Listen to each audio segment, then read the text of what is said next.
Hey guys, welcome to the Oblivion Show. Boom. I'm Joey T, and I'm Mr. Dolphin. Hello. Hey, what's going down, man? You okay? Yeah, rocking it. I got tested positive for COVID again this morning. Oh, amazing. Yeah. So, but no, I'm feeling absolutely fine. But Lizette got it a few days ago, so and I've been looking after her, so I figured I would. It's my second time, double vaxxed, but no symptoms at all. Feel absolutely fine, but tested positive. So what are you gonna do? Quarantine for 5 days. Gutted. Yeah, Gutted. But working from home, so there's no escape, is there? Other than that, it's been a pretty good month, right?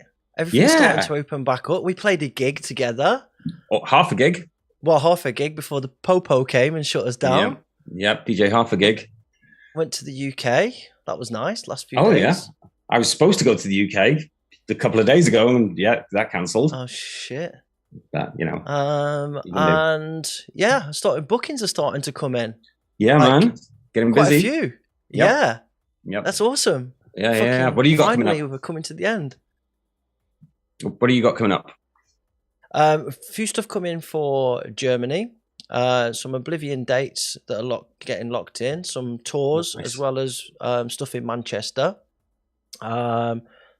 I can't even remember off the top of my head now. All I know is that it started happening again. I started getting that. Am I available? I am available. Yes, I like that kind of shit. So yeah. All good, man. All good. Nice. I see we've got quite a few people in the chat already. Nice one. Don't forget to share the stream, guys. Really appreciate it, and hit that like button because you know what happens at 100 likes? We get drunk on shots. So. Awesome. Before we start, I want to do a little bit of propaganda. So, first of all, as ever, the Oblivion Show is sponsored by Hardcore Beer. Head over to hardcorebeer.nl, and if you use Oblivion Show at checkout, you'll get yourself a discount. Awesome. Oh, there he is. And I've actually got one. I've got one here as well. Yeah. I've actually got a Prospect one. Yeah, I've actually got the new one here. Ooh, nice. Yeah. I can't really say much more about it, but it's a triple. So. See what you did there. Nice. And just another quick thing I want to talk about before we bring in the lovely Christina regarding membership to the Oblivion community. Very thankful to all the people that have joined the membership scheme at the moment. We're currently working on some awesome new features and things to bring to you off the back of that. If you want to join as a member, you can actually click on the link that's in the video description and it will take you to a page. There's a couple of plans there at the moment. There's like a $1.99 that gives you access to all of the custom emojis in the chat. You get like a little membership badge. You get discount on the Oblivion website. You get first access to merchandise and things like that, as well as all of the amazing emojis that we've got in the chat, which I'm going to spam all of now. So we've got slowly but surely building that. I'll show you actually what that looks like in a bit. But the Discord server is now built. And we're going to be inviting... Love a bit of Discord. Yes, we're going to be inviting all of the subscribed members to the Discord server tomorrow to do the final stages of the testing and get your feedback. Essentially, what Discord is, if you don't know, it's like a voice and text platform, a bit like IRC combined with Zoom or Skype, where we're going to try and build a community of people to encourage growth, development, mentoring, all of that kind of stuff, and we're creating lots of different areas in there. All become a little bit more clear with time, but if you want to be a member, that would be really great, and it really helps us and supports us build this network and bring you some more shows and more content. So for the price of a beer, you can get access to some cool stuff and know that you're supporting us. Also, if you go for the tier 2, which is $2.99 a month, you get all of the Oblivion Underground releases digital for free every time they come out. So if you're a fan of Oblivion already, it makes sense to do that, I guess. I see that Divided has just become a tier 1 member, so thank you very much. Respect. All right, enough of our bullshit. because we've got the lovely Christina to bring in here. So let's bring her in. on. Yep. Christina, Somniac One, what's up? Are you okay, mate? I'll go wild. How's things? Yeah, it's good. Things are good. I've been sleeping a lot. Awesome. As customary in this house. I went to London on Friday and actually made it against all odds. Oh, nice. Wow. Yeah, I saw that you played with Perk, right? Yeah, it was a Perk Tracks night at Full. Wow. It was a really cool party, actually. And it's kind of a miracle that I made it because approximately 95% of flights from Amsterdam were cancelled. Wow. And I think you fell victim of that too, Greg. No, not this weekend. No? I mean, no. I was supposed to be getting the Eurostar, but COVID happened and stuff. So. Oh, yeah. Yeah. Some of my friends. Where was the party, by the way? It was at this club called Fold. Okay. Yeah. Okay. It's a nice venue. It's very warehousey, underground, very big. They have a lot of space. Yeah.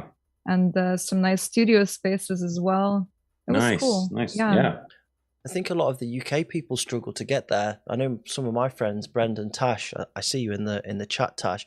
They couldn't even get there on the train because the trains were cancelled in the UK because of the storm. Oh yeah, there was all the storm stuff, wasn't it? Of course, yeah. They ended up giving their tickets away to somebody for free because they just couldn't make it. So Did the set get recorded, Christina? Because my friend's been asking me to ask you, so I'm going to ask it up front. No, I don't think so.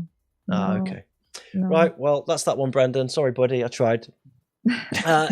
Let's say hello to some of the people in the chat. Skeeter's in the house. Get going. Easy Skeets. Clarson's in there. Dino. Gurdon. Cam. Floris. Kimchi. Bonesy. I eat kimchi every day. Buffalo. Just saying. Survival. Easy Alex. Butterfist's in the chat. I'm going to play your track in a bit, bro. Corbin Dallas, which is such a cool name. Was Corbin Dallas the guy in Alien? Was that Captain Dallas? Oh, that's a question for Cam. She's in the chat. She'll tell you that straight away. Hey, Misha. Yeah. Anyway. Andrea, Sai, Jay Tracid, Starving Insect, Easy Bro. Sorry about my delay today. Apologies for that. Balls Hardcore. Balls. I'm sure that's not meant to be Balls Hardcore. I always say it wrong. Stan van der Bruggen. Oh yeah, I was Bruce Willis in Fifth Element. Sorry. Yeah. Nearly. Floris, Dwayne Davis. Hey Dwayne, man, you okay? Hope your research is going well. I saw you interviewed Kin today. Hope it went well. All right. Random DJ is in there as well. Corbin Dallas. Hello, Atom Sanchez. All right. So we've got a nice full house. We've got an amazing guest. Greg's here too. And I've got camera upgrade. I can do some cool stuff now. Oh my god! Yeah, camera upgrades in the house. Let's try not to do that too much. Yeah, that's can get a little bit addictive. Yeah. So loads of upgrades actually. Look, I'm checking my headphones. I've got these new. Tell us about your headphones, Greg. I know you're happy with them. Go on, give us the pitch. Well, yeah, no, I mean they're all right. They're not great, but they're these bone conducting headphones, so they don't go in your ear. They just touch. They touch pressing against the bone on the side of your head, and the music, sound, everything. The bass isn't as bassy as obviously over ear headphones. But it's pretty cool, especially if you're cycling and stuff, because you can hear the whole world. Yeah. You've got nothing in your ears, so obviously you don't have problems with in-ear sort of stuff. And yeah, you get ambient stuff, and if you turn them up enough, you can't hear anything else, which is kind of trippy. One thing that I find distracting about wearing these headphones is I don't like having a conversation with two in-ear headphones in. I have to take one out because you feel like you're just going to shout, or you and this you kind of compensate perfectly with this because you still balance the ambient noise in the room and stuff, so that's kind of cool. Nice. I'm wondering, are they less damaging to your hearing? I believe so, and I mean it says on the box that you can still fuck your ears if you listen to them at very high volume all the time, because you can almost feel it vibrating your. Oh, it's almost like it's in your ear, but it's not. It's a weird sensation, but it's kind of cool. Wow. It's really good for voice stuff, podcasts, and like I say, if you're cycling, running, all that sort of stuff. It's really, really good if you're doing outdoor stuff. Would recommend. Nice. The future is now. Yeah. Yeah. Shout to Dave Ignian Systems, dropped in the chat. Hey, bro. What up, Davey? John Pert's there Hi. as well. Rebecca Ross, easy now. Okay, so let's have a quick brief what we're going to do with the show. So we've got our pleasantries out the way. First up, we're going to do New Blood, which is a section where we review music from artists that have submit, would like feedback, that's really going to get old really quick. Greg.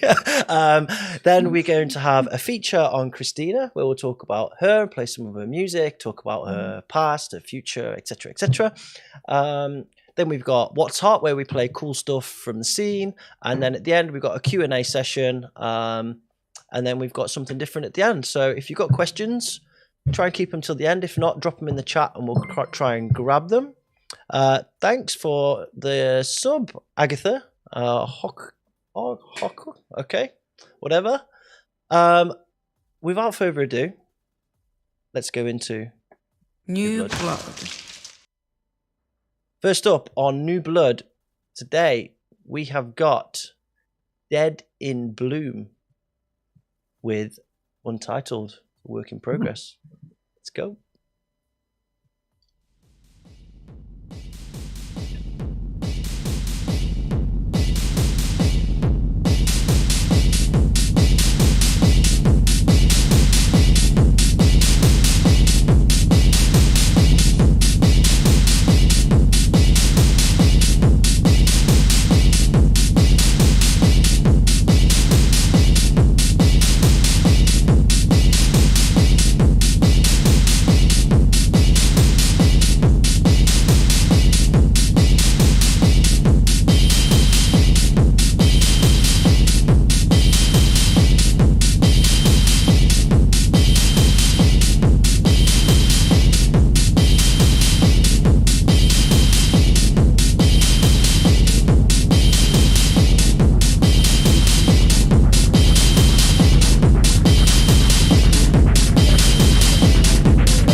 $100 into $5,000 in less than 4 hours, doing drugs, selling drugs, and they're very proud about it.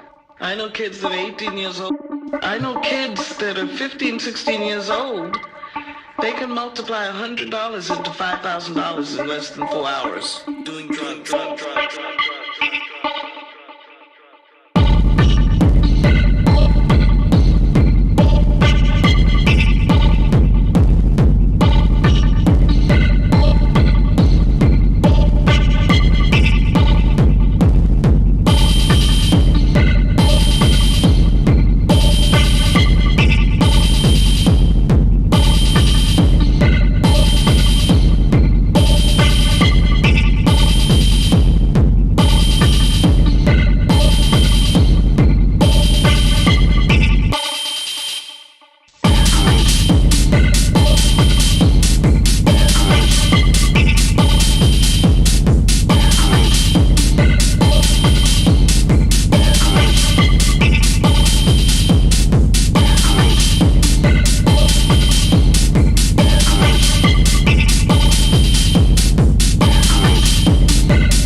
Dead in Bloom, otherwise known as Chef Bozwan.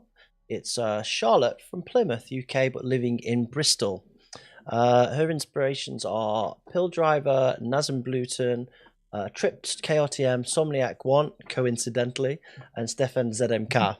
Currently no releases with my new alias, which I've been working towards for a while now. I'm working with external hardware, synth and modular, which is my new mission, hence the new alias. It will be doom, techno, industrial, hardcore-based, emotional and storytelling. I have an EP in the works I want to send out to some European labels, which will hopefully start a big journey for me. The track that I've sent is a quick master and is a work in progress, but I needed to get it in to make myself known to Somniac, as I'm a big fan. Cheers. Aww. Aww. So, Christina, it only makes sense that you give some feedback here. Yeah, I can start. Yeah. I wrote down that DJs love a 32-bar structure. I don't know if it's because you cut the track, but I think it wasn't structured exactly on that plane. And it always really helps to get your tracks played out if they are structured in a way that is convenient for DJs to play. The other thing I noticed is that you have changing kicks throughout the track. My suggestion would be to pick one that is the best and just use that one. Just compare all of them, see which one has the tightest bass, the best punch, and use that. One tip I also have for you is layering your percussion. If you want to get your sounds really nice and thick, do some layering. For instance, I always, if I have a snare or something like that, I try to add a little attack on top of that to have that sound really punched through. And really with all percussion, it's super useful to try to do that. Another thing, so I looked at the spectrum analyzer of the track, and I noticed that everything sort of is cut off after 11,000 hertz. And I was wondering why that is the case. I noticed more techno producers do that. And I don't really think that's a good practice because you have a lot of air in the frequencies above. So you have to, I think you have to keep that and exploit that part. Sometimes I actually even boost 16K, for instance, because that's a really nice part. You can get all the air from the reverb and stuff in there, can't you, as well? You know, especially like snares and whatever, you can get that air in the top of them. And if you've got the space for it, like you do in techno, everything feels bigger, doesn't it? It feels wider. Exactly. Yeah. So I think this is one mistake that techno producers make very often. And I think they shouldn't do that. But yeah, I totally agree. And there was the first thing I thought as well. The kicks are flapping around all over the place. Yeah. Because, this sounds like they're very analog and there's either hardware compression or whatever's going on them, but there's no consistency. And you can hear the bass kind of flapping around. It sounds different on each kick. So, exactly like you said. And, it's one of Frank's favorite pieces of advice as well, isn't it? Just find a kick that's really good and just use that. Maybe you just want to live all in analog, but, if you're doing this stuff, you may as well do it. If you're going to do it properly, find one really good kick. The kick didn't have enough attack on it for me either. It didn't have a sharp enough transient. And you don't have to go crazy because they're kind of old school analog-y type kicks, but you do want some sharpness, some punch in there, some definition. And like you said, a lot of that comes down to layering, finding sounds with really nice transients that can add that little bit of punch onto it that you need. But some great atmosphere. I love the kind of vibe of the track. The sample was fantastic, really, really good, really well used. I think it's got a lot of potential. And it's just like we hear with a lot of these producers, keep at it because that's some great stuff, and it's only going to get better. Yeah, the vocals in the middle. I'm not sure if that was what she was going for, but the edits were a little bit loose. Like the samples, it sounded like it was cut. But you liked it a bit loose, Joe. I do like it a bit loose. It's true, but maybe if you're going for that, great. If you're not, maybe just focus a little bit on that and maybe a little bit of something on the vocal as well, so it didn't seem so flat. But good progress, Charlotte, especially since this is your new project. Impressive. Yeah. Nice great stuff. Oh, she's in the chat. She said she recorded it on her Korg, working on her levels and EQing.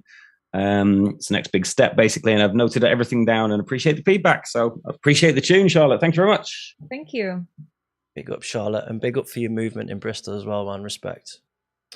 All right, Hellfish has joined the chat. He's got some feedback. It sounds like high-powered magnets rubbed carefully all over your rubbed all over your hard drive should fix it. Nice. Great advice as ever, Cobby. Hey, Antones, easy now. Right, next up, we have got Garçons Violent Overdrive. Bonjour, Garçon. Bonjour.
about Garçons Viølents. I think that means violent boy, right? Well, violent boys, yeah.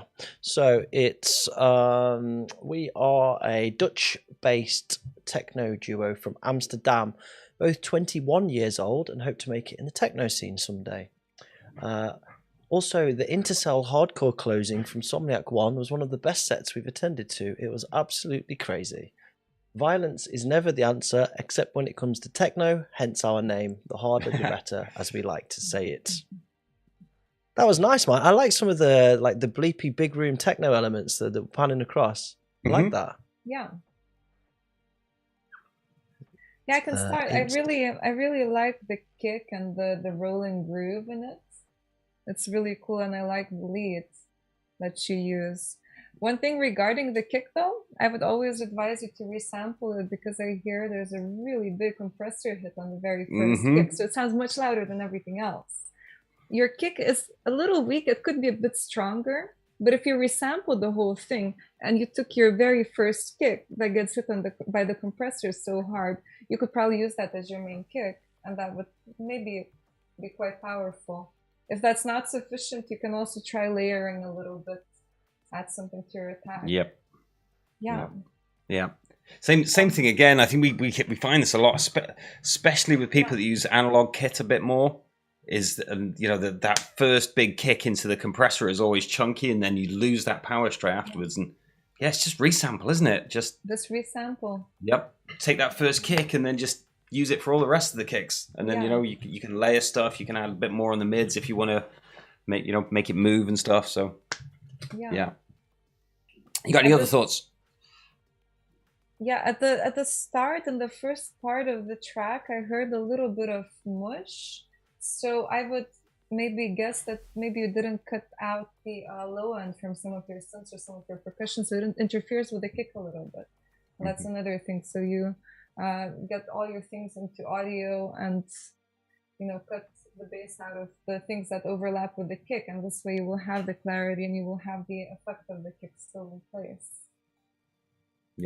Yep, totally agree. I mean, you don't have to, and if you're really good with analog gear, and you can let some of that stuff breathe. But if you can, like you say, throw it into audio, clean it up, make the most of that sound, get the consistency from from chopping up the good kicks and stuff like that.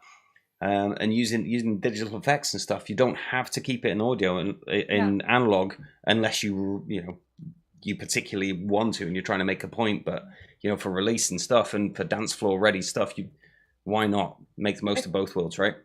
Yeah, I think a lot of analog producers actually do have this approach. They record everything and then mix it down in a DAW in Ableton, for instance. Yeah. So yeah. Yeah, but that synth was really nice though. For the mix down. I really like it. Yeah, really cool. Like I couldn't tell if it was a polyrhythm at first. I was like going, is it kind of going around on the 8th or the 16th or something? I wasn't quite sure. But it was really nice. Really liked it. It had a nice vibe. It could have done with a lot more sparkle again to really bring out the kind of mids and the tops. But yeah, I mean, it was a nice groove. I really, really liked it. Christina, when you sit forward when you're talking, we lose you on the microphone a little bit. Oh, I'm so sorry. Just so you know. Try to be more casual, Christina. You're giving amazing advice, and we just kind of drift a little bit out. So I'll just sit relax. back. Just sit back and relax. Yeah. The feedback from the chat is good. People saying that they like it when the percussion came in and the blippy bloppy kind of noises.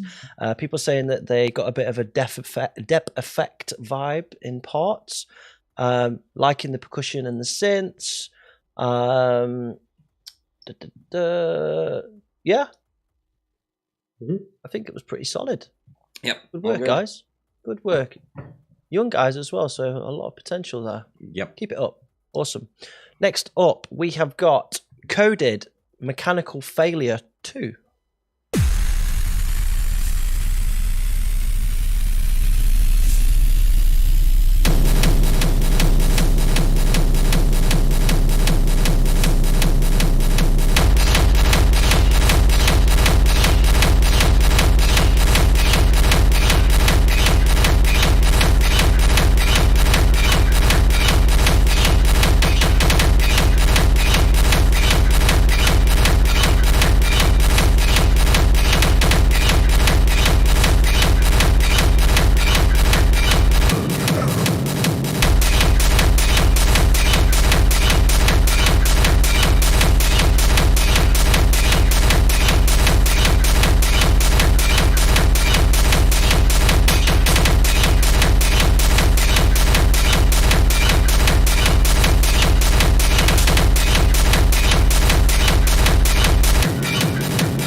Decoded.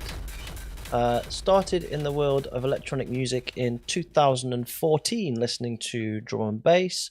At the end of the year, he began to make his own songs focused on this industrial genre. Early 2020, focused his attention on production of industrial techno, a genre that caught his eye for dirt and antisocial sounds. That reminded me a bit of like old acidy kind of stuff on some of the switch ups, and there was like a schwanzy bit, and then there was like an acidy bit. I like those elements. It just felt a bit overdriven in parts, right? It was nice. It had a kind of good vibe and stuff. It felt like it was lacking anything. Warmth And a story. And so for me, it just felt like an intro. Like that was kind of, it was building up. It was kind of getting somewhere, and then for me, it never really took off. Production was nice and had a nice kind of shranzy groove and kind of metallic-y sounding. And I know there are a lot of people that like that kind of just, fairly, I don't want to say monotone, but kind of like a flat kind of structure. But for me, it's kind of lacking a bit of story and stuff. I don't know. What did you think, Christina? Yeah, it has a bit maybe more of this techno type of an approach to the structure and the layout. But the first thing that I wrote down was that distorted music doesn't need to be cold. So I would suggest thinking of ways to bring a little bit more life into it. Maybe try an atmosphere. I know this is a trick I would probably use. I don't know if this is something for you, but maybe trying an atmosphere could work. I also think your synth, you could try to make it a little bit more thick with layering. What I usually do with synths is I render what I have and then pitch it down by 12 semis and pitch it up by 12 semis and then smash it all on top, so you get a little bit more body this way. And also sometimes I try a chord. For instance, I pitch one bit by 3 semis, the other one by 7 semis, or 5 and 7 and 12, and this way you can introduce this body to it. There was one little hi-hat I really liked. I know we received cut of just the one hi-hat. Well, this is thinking about did you live. give it a name? Did it have a name? There's this distorted hi-hat that comes in at 125. I know we got cut up versions, shortened versions of this tracks, but you need to turn it up and have that distorted hi-hat go there. Tell the story. So let's have a listen to that. Can we find that hi-hat? I'm going to find it right now. It's quite little now, but I think it has potential. Let's give it a quick blast. 125, yeah? Here it comes. Oh yeah. This one, yeah. Yeah. All right. Yeah. Turn it up. Yeah, that hi-hat could go on to do great things. Yeah. Awesome. But yeah, I loved your advice about that's really nice advice about the kind of like pitching up and stuff up and down. I do it a lot with strings and granular stuff, especially when you do things like that with granular stuff and you take the same sample and you pitch it up 12 and down 12 and then layer it on top of each other, you get so much more movement and kind of, it adds a whole nother dimension especially when you're doing things like pads and atmospheres that have got a lot of movement and modulation in them anyway. When you do that and layer 12 up and 12 down, you get some really, really nice sounds and like huge thickness as well, like you said. Really, really nice trick. Yeah, I especially use that thing for synths like that, synth lines like that, or stabs. So it makes it hit really hard, and it's clear in the mix this way. Yeah. It's a really good tip.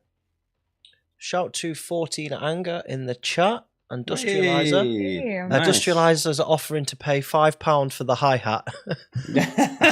We should see if we can auction it off and make Cody some money.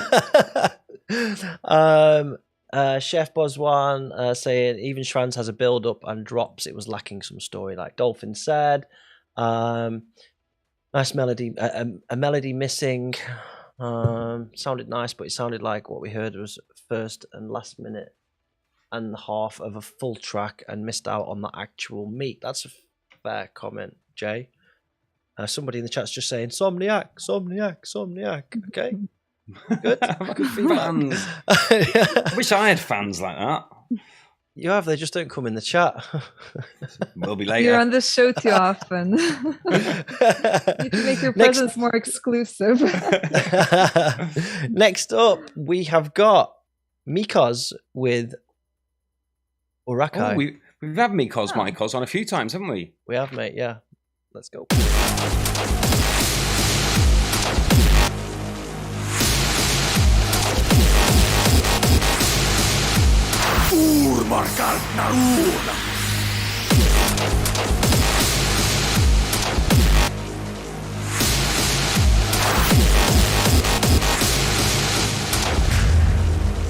These are Urukhai.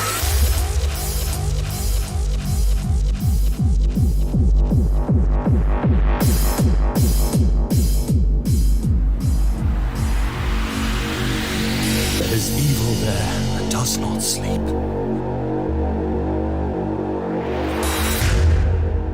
Sugar cookie, feel my tummy.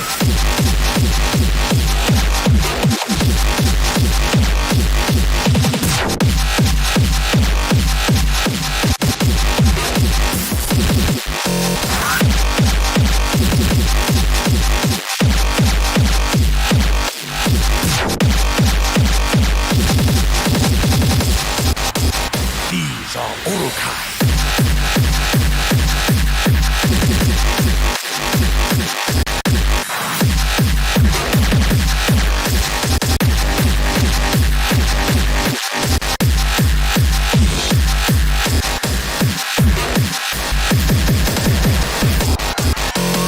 Sugar cookie, feel my tummy.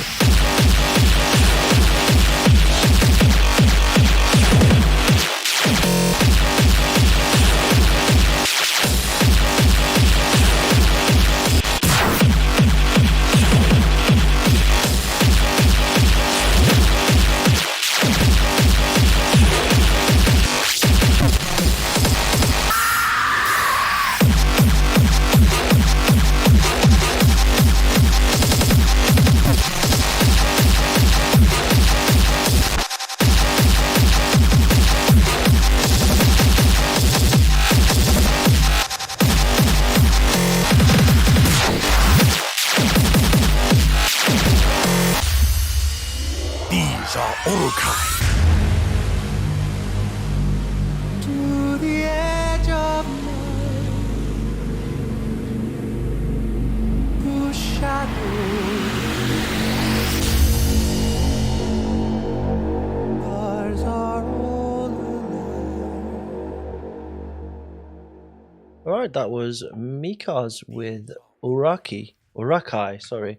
Somebody called out the samples straight away. StarCraft.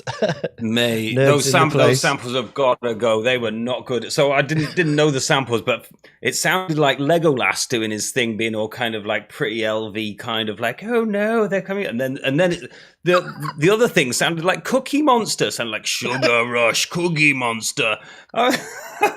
I was like Legolas versus Cookie Monster. The track was really good, but yeah, liked the it. samples, and I don't know what was going on with that kind of singy stuff at the end, but no, get rid of all of that.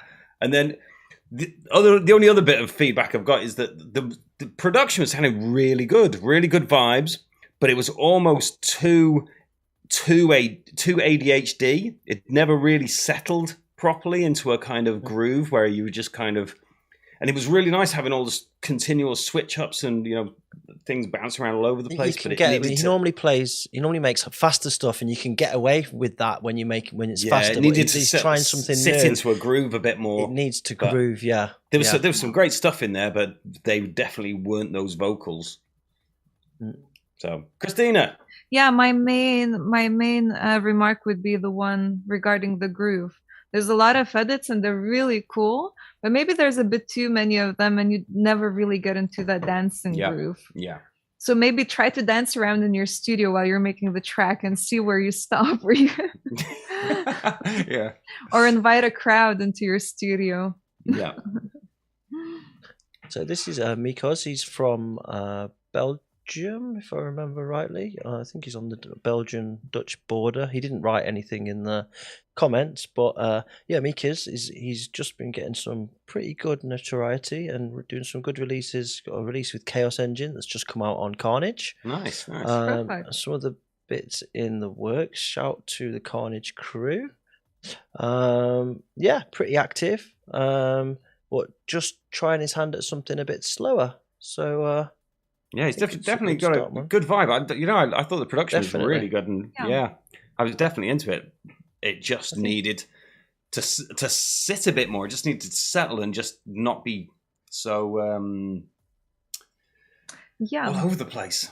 For slower stuff, I usually do edits every 8 bars. Maybe that would be a good rule to follow. Every 4 bars maximum, but you have like two bars of kicks, 2 bars of edits, 2 bars of kicks, 2 bars of edits, right? Yeah, it's a bit much. Yeah, I think he's been sat in the studio with Seba, Chaos Engine, so long he's got addicted to making edits. God, that'll do anyone. Yeah, that'll do anyone. Yeah, if you in the chat, actually, a lot of those easy now. A lot of those switch ups you could just use as turnarounds and transitions, every 8 bars. And if you can get into a nice groove with the track, and then all those kind of cool switch ups and stuff, just having twisting around at the end of every 16 bars or something, you'd have a real nice groove going on there. Well, apparently it's not StarCraft, it's Lord of the Rings. Hey, I was right with Legolas then. You were, nailed it. I don't know if it was Legolas, but it sounded like one of those annoying elves that you just want to slap. Hellfish says, "Go on, Greg, lay down the law." Well, big up, Mykoz. Nice one. Keep going, bro. You really getting better every time. There, man. Every time, sure. Man. Fair play. Right, next up, we've got Artheist with Illusions.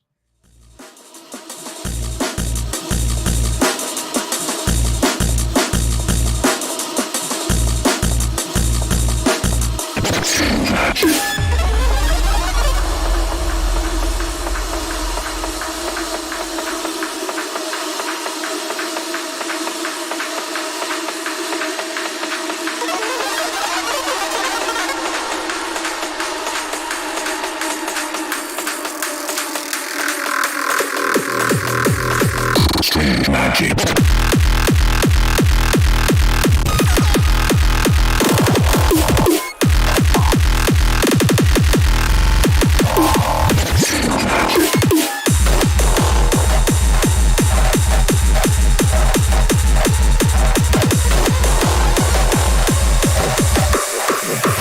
Just an illusion.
All right.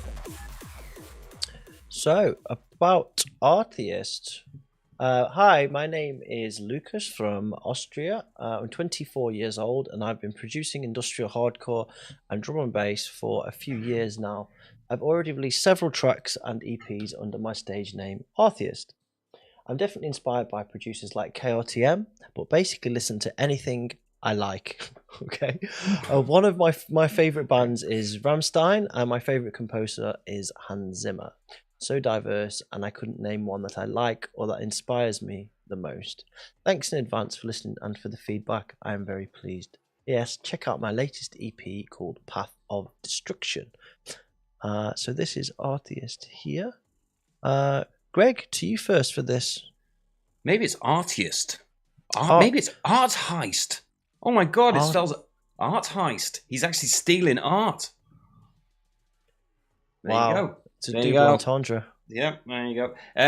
So the second drop lacked a kick. There was some really nice grooves in there. Some like the bass felt really nicely controlled in the kicks from what I was listening to. Yeah, some really nice on point stuff. The only thing that I thought what would have added to it was some ghost snares. There was parts where it was just a bit too crossbreeding. It was just like a boom click, boom click, boom click. Some really nice snares, but it needed some some shuffle. There was a lot of kind of ridey, washy percussion going on, but it felt like it needed some like ghost snares to give it some more drive, more ride. But yeah, there's some really good elements to it. Solidly produced, sounded really nice. We didn't hear a lot of the second drop, but it sounded like it needed a lot more power in it. It did, that. And that I didn't like that screech a bit flat either. After the sample, flat, and the screech, and then the snare was stealing away from the kick as well. It was all a bit off. But there's some really nice elements in there. Just felt like it needed a little bit more movement and drive to kind of keep it going. And we talked about this with Frank last week. Things like a kind of like an Amon, layered in and stuff like that, just to give the kind of very rigid crossbreed kick snare thing a bit more groove.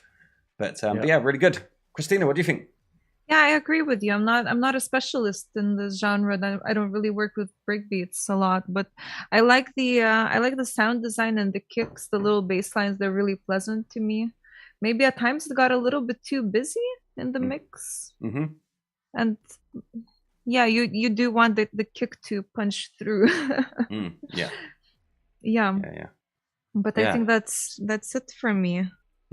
So, is it Artheist or is it Artheist? Yeah. Does he steal paintings, or is he a non-believer of God with an extra R? What is it? Or maybe both. I'm going with both. On a postcard. He does. Cobby will know. Yeah, Cobby knows everything, right? Yeah. He's getting bombarded with questions about DC 100 in the chat though. Nice. Kin's in the chat as well. Hey, Yo, Kin, Kin, mate, you okay, buddy? What's up? Nice to see you last week. Oh yeah. And Bruce, who took over the decks. Bruce, yeah. It's a special move, isn't it? Turns up. Get out the way, Richard. I'm playing, mate. Bruce was fawning over my sneakers as well. He was like, "Oh, look at your sneakers, dude." Oh, speaking of sneakers, check out this week's. Oh, look at these bad boys. Woo! Which way? Whoa. Wow.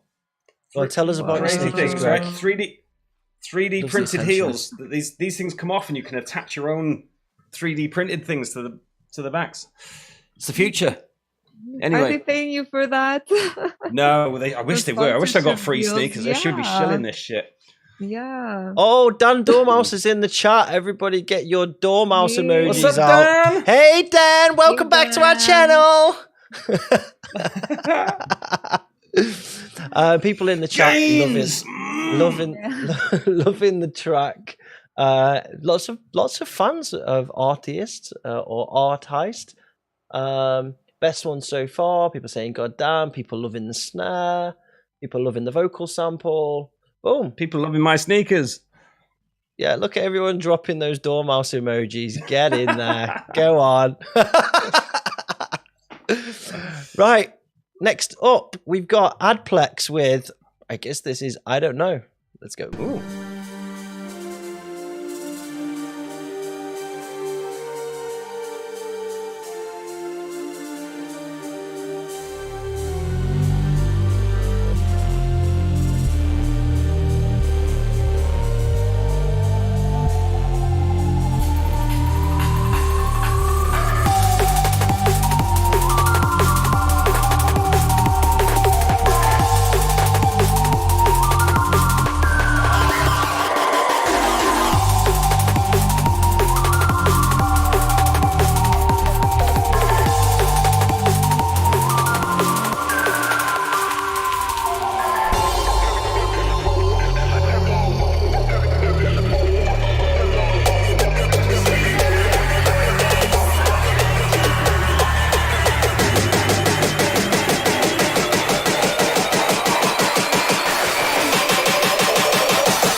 ADPLEX. This is. Hold on. Hey, I'm from Austria, Vienna, and I'm 26 years old. You probably know me from the show with Tripped. You listened to a track of mine back then. I think it was a different name. It was Extinct then. As you can hear, my style is something between hardcore, industrial, up-tempo, and Frenchcore. Haha. I really love to play with a lot of melodies and harmonic elements. Arrangement is everything for me. I thought the intro was amazing, but that kick was way too loud. I had to turn it down. It was levels all over the place. You know, if your kick's gonna be that loud, everything else has got to kind of, you know, be around the same level. But that first 16 bars, I was all up for like a big RZA kind of like Wu-Tang style intro thing. I felt the kind of like the soul coming on and stuff, and I thought it was gonna smash with a big fucking like horns and strings and like big fat hip hop beats, and I was going to be bouncing like this, and then no, that didn't happen. But I would have loved if it did. I thought it was going to be all RZA inspired, and I think he should change his name to ABFlex, which I think would be much more like kind of Miami Beach. I think Dan Dormouse would love that as well. Anyway, I'm getting a bit hyper. What do you think, Christina? I think it's cool. I really like the melody at the start. It's super pretty. It reminds me really nice, yeah. Yeah, reminds me of Wisp, you know, from Reflex. Yeah. What happened to Wisp? Oh, how good was Wisp back in the day? He disappeared into the Belgian undergrowth, didn't he, I think? Yeah. Haven't heard from him, no. Amazing artist. Yeah, but indeed, what you say, you have a lot of different kicks in there, and they're all balanced quite differently. So there's one kick that has much more highs than the previous one. So I think you have to reference them one against another and try to even everything out so that it's nice and listenable. I think he's fallen into the trap. I didn't really miss the Wu-Tang vibes, but well, Joe, drop the first 16 bars again, just the very intro thing. Yeah, it's beautiful. I think what he's fallen into the trap of, because it's up tempo, he wants it to be as loud and distorted as possible. He's just lost the balance, right? Yeah. You're going to start freestyling, Greg? No. You're going to start freestyling, no? I'm going to resist that. Yeah, up until when the breaks kicked in, it was like in my head I was kind of going for this kind of big epic, like Wu-Tang kind of strings and horns thing with a hip hop beat, but yeah. Anyway. Yeah, everybody in the chat's basically agreeing with what we said there. Rich Cresswell says, yo, what's up? Hey, RAβveAT. Easy, bro. I didn't say hello before. RAβveAT! What's up, bro? Yeah. Joan Gomez says, love you, Somniac. Thank you, Oblivion stream. Greetings from Colombia. Big up the Colombian crew. Hellfish is still getting hammered about Death Chant in the chat. He says, delete all kicks, delete the rest, send it to Greg. Fuck. Oh, man. Okay. Next up, we have got DJ Guillotine. Scratch Disaster.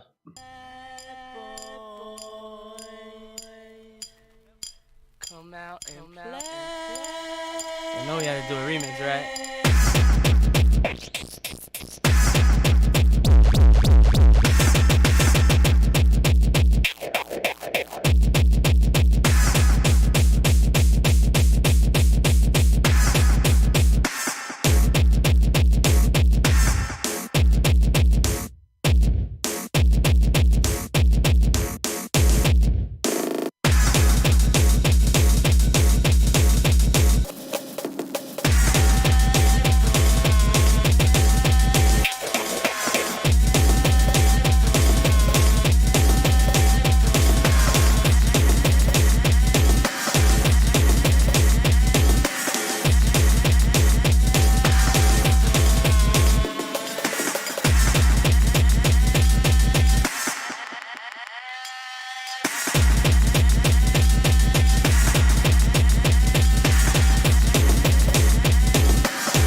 So this is.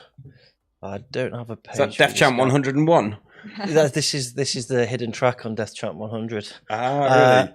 DJ Guillotine. I am a 21-year-old aspiring producer from Germany. I live near Frankfurt. I've only now started taking this whole production thing more seriously, and I'm a sucker for old Death Chant, Hong Kong Violence, and Rebel Scum. My main inspirations are the DJ producer, Delta 9, Akira, and just underground hardcore in general. I'm very grateful to have the opportunity to showcase what I'm trying to do, and I hope you and guys enjoy it and can give me some feedback. Nice. You still got ADPLEX on the screen. Oh, ADPLEX. Yeah, it's because he doesn't actually have a page, so boom, there you go, Greg. Oh, Go. it is. Yeah, the entire track sounded like 16 bars of a Hellfish tune. Yeah. Mic drop. That's it, really, isn't it? It sounded like very like he said his inspirations, you know, very old school Def Chanty, and it did sound like someone learning to do very old school Def Chanty stuff. Yeah, just need a lot more work. The sample, oh my gosh, the Bad Boys sample. You could literally see him pressing the button. Yeah, don't do that. Don't do that. To go. Yep. It was good. It was okay to use it at the start, but not over and over again. It became, a bit much, right? Yeah, it needed to go somewhere. It needed so much more in it. Like I say, it was like I was only half joking about it being 16 bars of a Hellfish tune because, you know what I mean? It just needed so much more. There's some great elements in there, but if you are going to use those kinds of elements, they should be as a part of a story for something bigger that's telling your own story. You know, you're kind of saying, this is the kind of vibe I'm going for, but this is my take on it, not rather than just trying to extend, 5 minutes of the same samples and loops all the time. Yeah. But it's a good start. Once you've learned the formula, you can start getting creative and make it your own. Yep. So that would be the next step for you. Yep. Another thing I noticed, I know last week you talked a lot about stereo issues and mono compatibility, and I noticed there was a lot of stereo information in the kick. So I would advise to cut, in this specific case, up to maybe 200 hertz the side completely, and try to fill it out in mono, make it more mono compatible. Cut the mid range, drop the bass. Yeah, the guys in the chat. He says the side mid range. Hey, Chaos Engines in the house. Hey, Seba, easy now, bro. The guy who made the track, Guillotine, he's in the chat. He says criticism with the sample. This was my first track ever. Thanks a lot, you guys. Wow, really? First track ever. Congratulations! Really? Golf clap, mate. Golf clap. Good for you, man. Yeah. Take the advice away and come back with your second track, and we'll listen to it again. Yeah. Cubby's coming for me. Uh-oh. It's all love, bro. It's all love. Hellfish and Fury on your doorstep in the morning, mate. You fucking what, mate? Mate, if you want to come on the show anytime, you're welcome. Yeah, come on, Cobby. Your door's always open, mate. You're more than welcome to come on. We'd love you on, actually. Doors are always open. Speak for yourself. On that bombshell, next up, we've got... this name always makes me laugh. Cement Tea. Cement Tea. So it sounds like semen tea. And it's called Drinking Liters of Seawater. It's an amazing title. Love the title. Yeah.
right, Seaman T.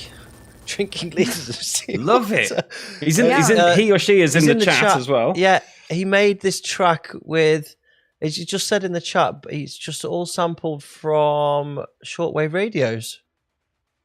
Oh, that's what he said. Wow, right? Yeah. amazing. Noises from this song was made with noises from shortwave radios. Hope you enjoyed this muddy, hypnotic mess of a tune. So about this guy, he's Seaman T. Cement T. I can't say that any other way, so I'm just going with it. 22-year-old producer. Seaman T. 22. Oh yeah. I've got some background noise here. Male, female, other animal, vegetable, mineral.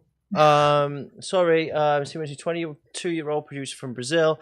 I make tons of genres from ambient to skull step to hardcore, all with more wacky, weird vibes. There's no such thing as a limit.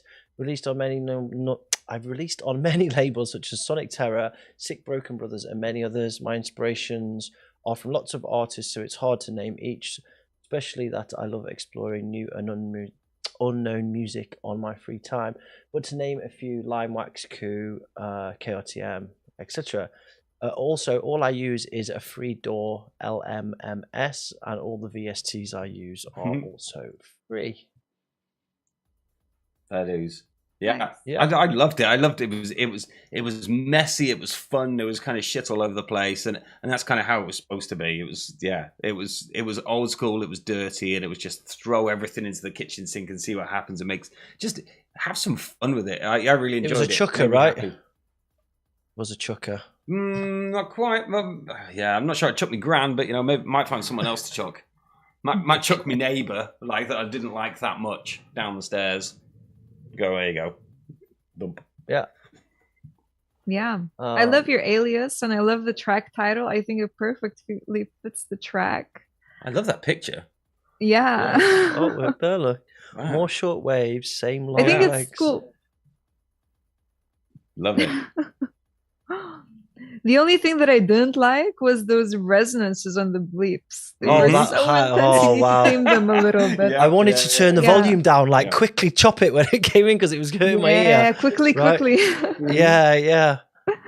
What's the chat saying? Concrete. Some people comparing it to concrete compressor. Jay saying comparing it to concrete compressor. Did have that kind of old school mid-90s Australian core kind of vibe, yeah. Okay, well, nice one. Awesome. Fun. I liked it. Yeah, keep coming back, dude. It's always good fun, regardless.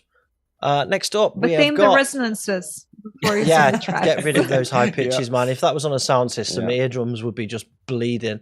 Not in the good way. But maybe that's the point. Yeah, maybe he just doesn't care. Yeah. Next up, we've got a nice cup of semen tea. Next up with a cool name, Butterfist, Wampires. Hey, he's back. Go. He's back. Wampires. Or Wampires.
Dues.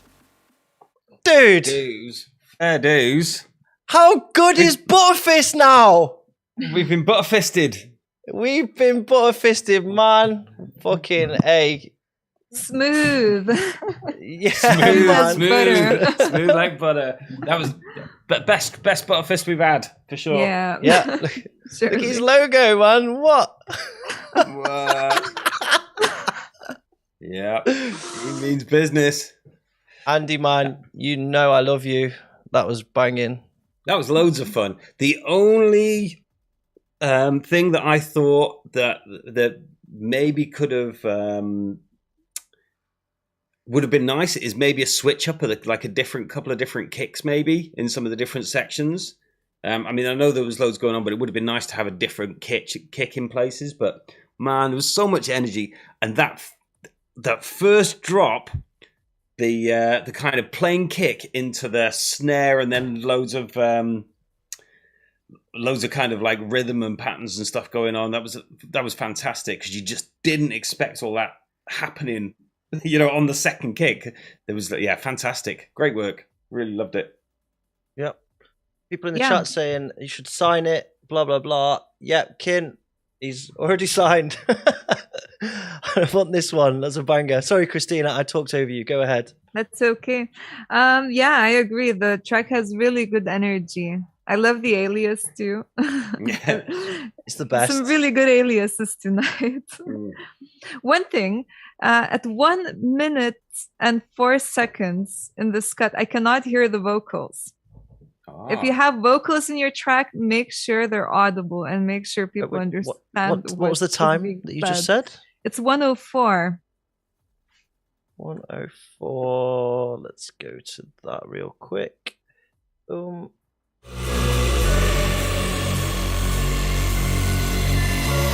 these dark rages that overtake me, my mind is devouring itself. Yeah. Yeah.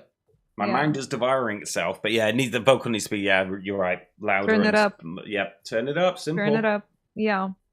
And I think the general advice for everyone here is layer something on your kick to make it punch through, and then you'll have something that is fully releasable, fully playable. I think this track is super close. It just probably needs that little layer on the kick to make it the top notch. Yeah. Those little transients on the kick make all the difference, don't they? Yeah, they do. Absolutely. Awesome. Yeah. Great job, Mr. Fist. Thank you, Andrew. And that was the end of... Well played, everyone. Well played.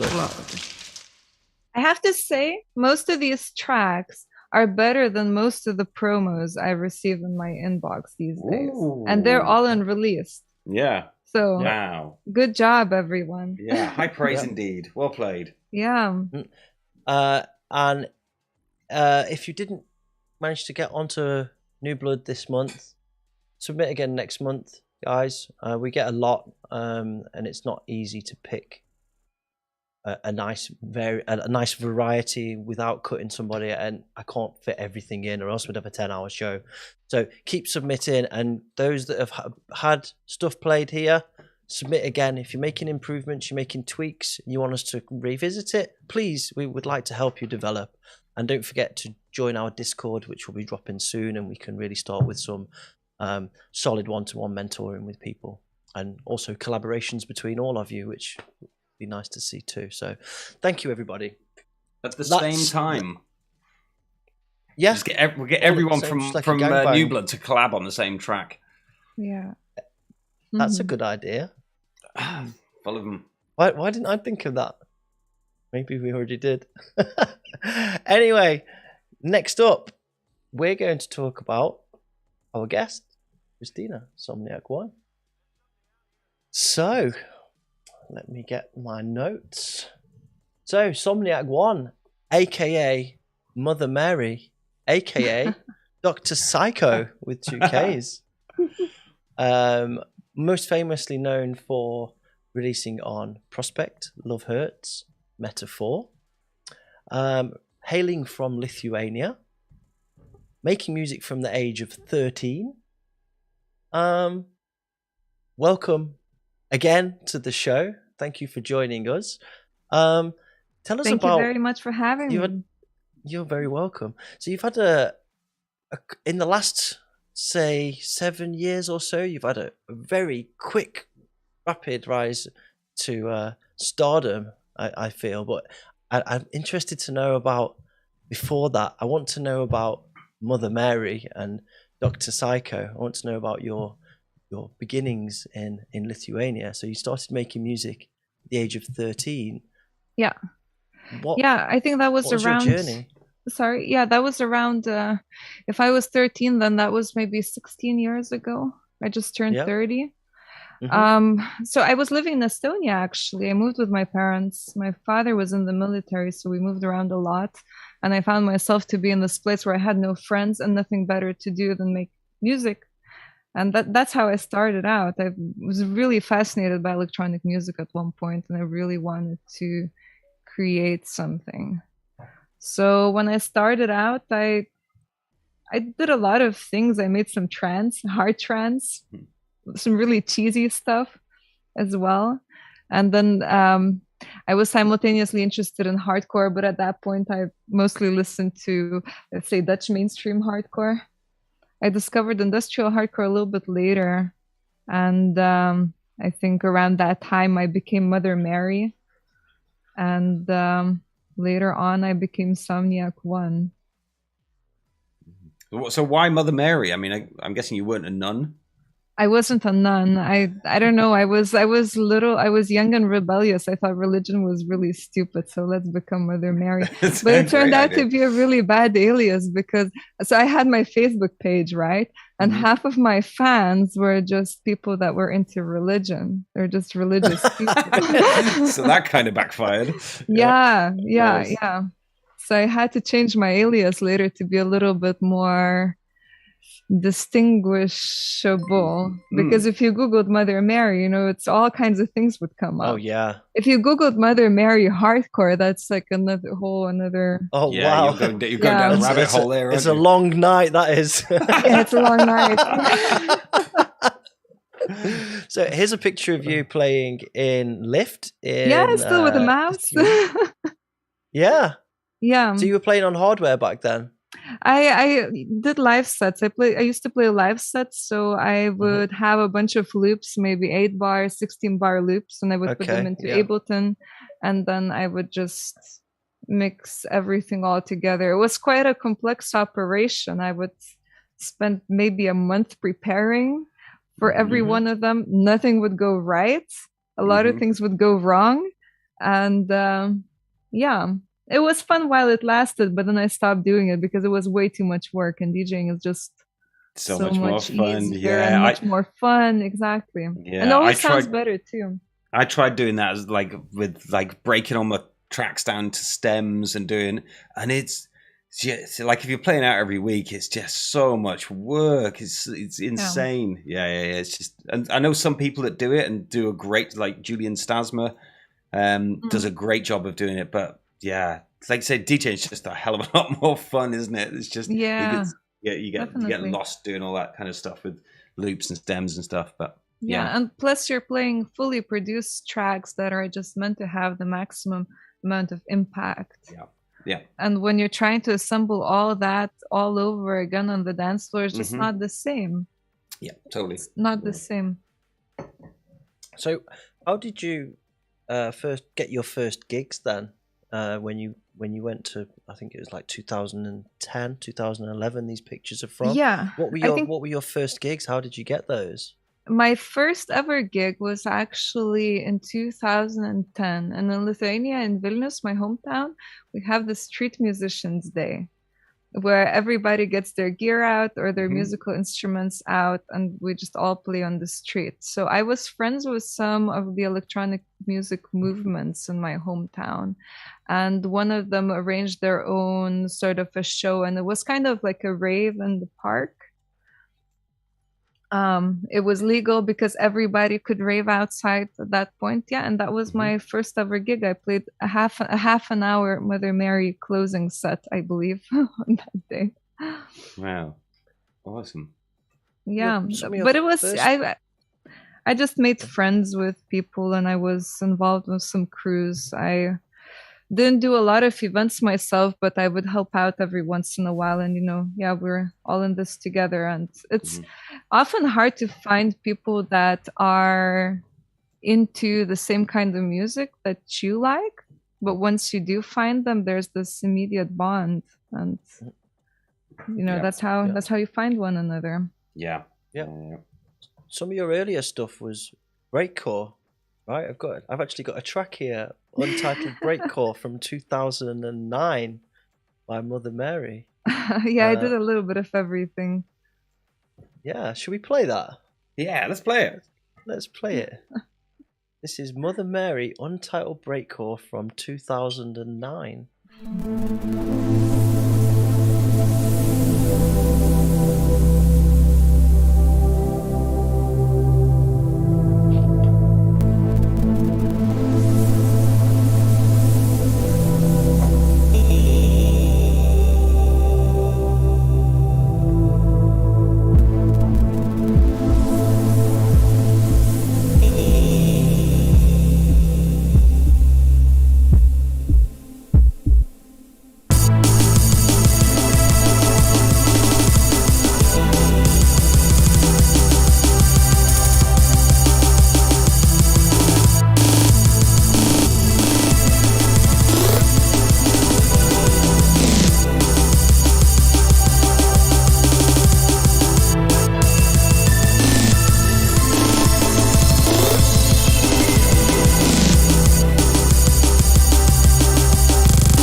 Yet I desperately want self-definition.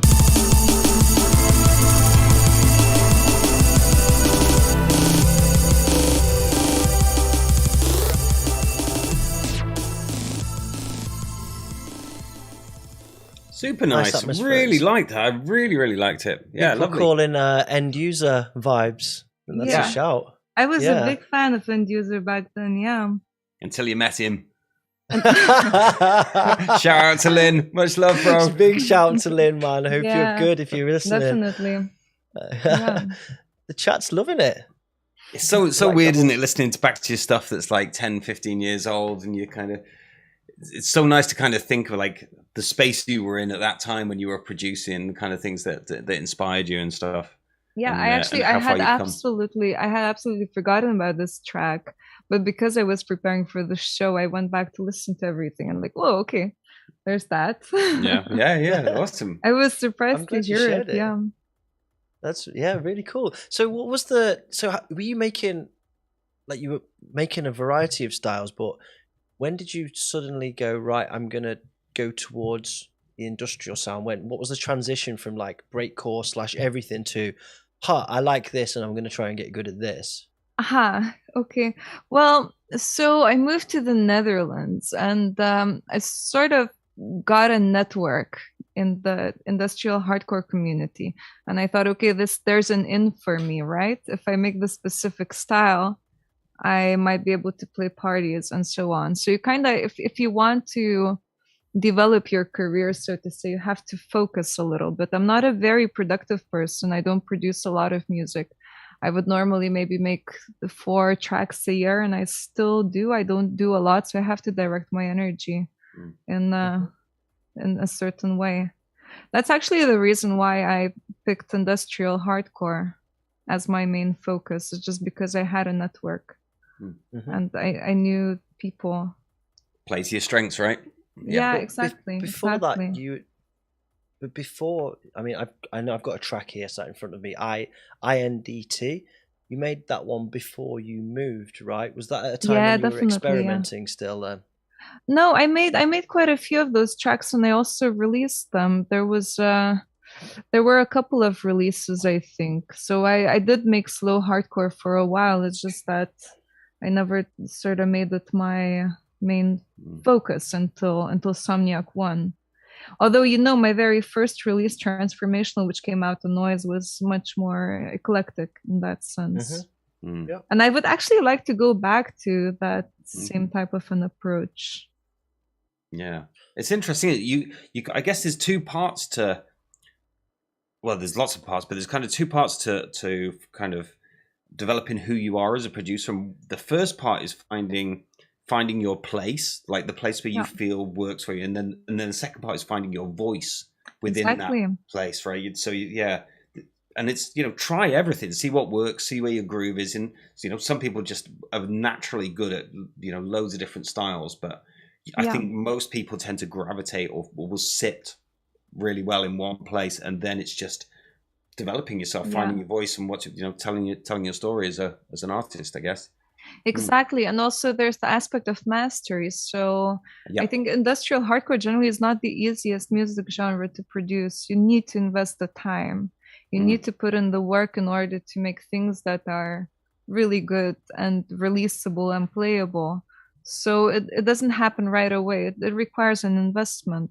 And indeed, as a musician, you sometimes need to make that choice. Okay, I'm going to settle for this for now. I think once you do master a genre, you can break the rules, and that also makes it very interesting.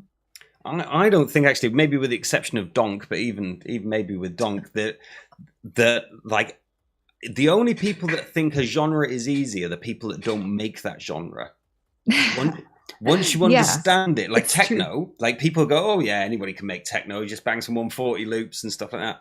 Yeah, but with any of these genres, kind of it requires mastery. Exactly. And, and like my mum used to, like when I was 25 years old or something, my mum used to be like, why don't you just make some pop songs and make a load of money and stuff like that, you'd be famous. It's not that simple, just because you can produce one genre doesn't mean you can produce another. Exactly. And a classic example of that was Steph on his Death Machine on his last album. He's like, I'm going to make a techno track on this album, and he ended up buying all this like analog gear because he really wanted to master it and get it right, and he took it for granted that he could do it, and he ended up becoming obsessed with it to master it. And that's someone like Steph who's really technically good. So it's a shout.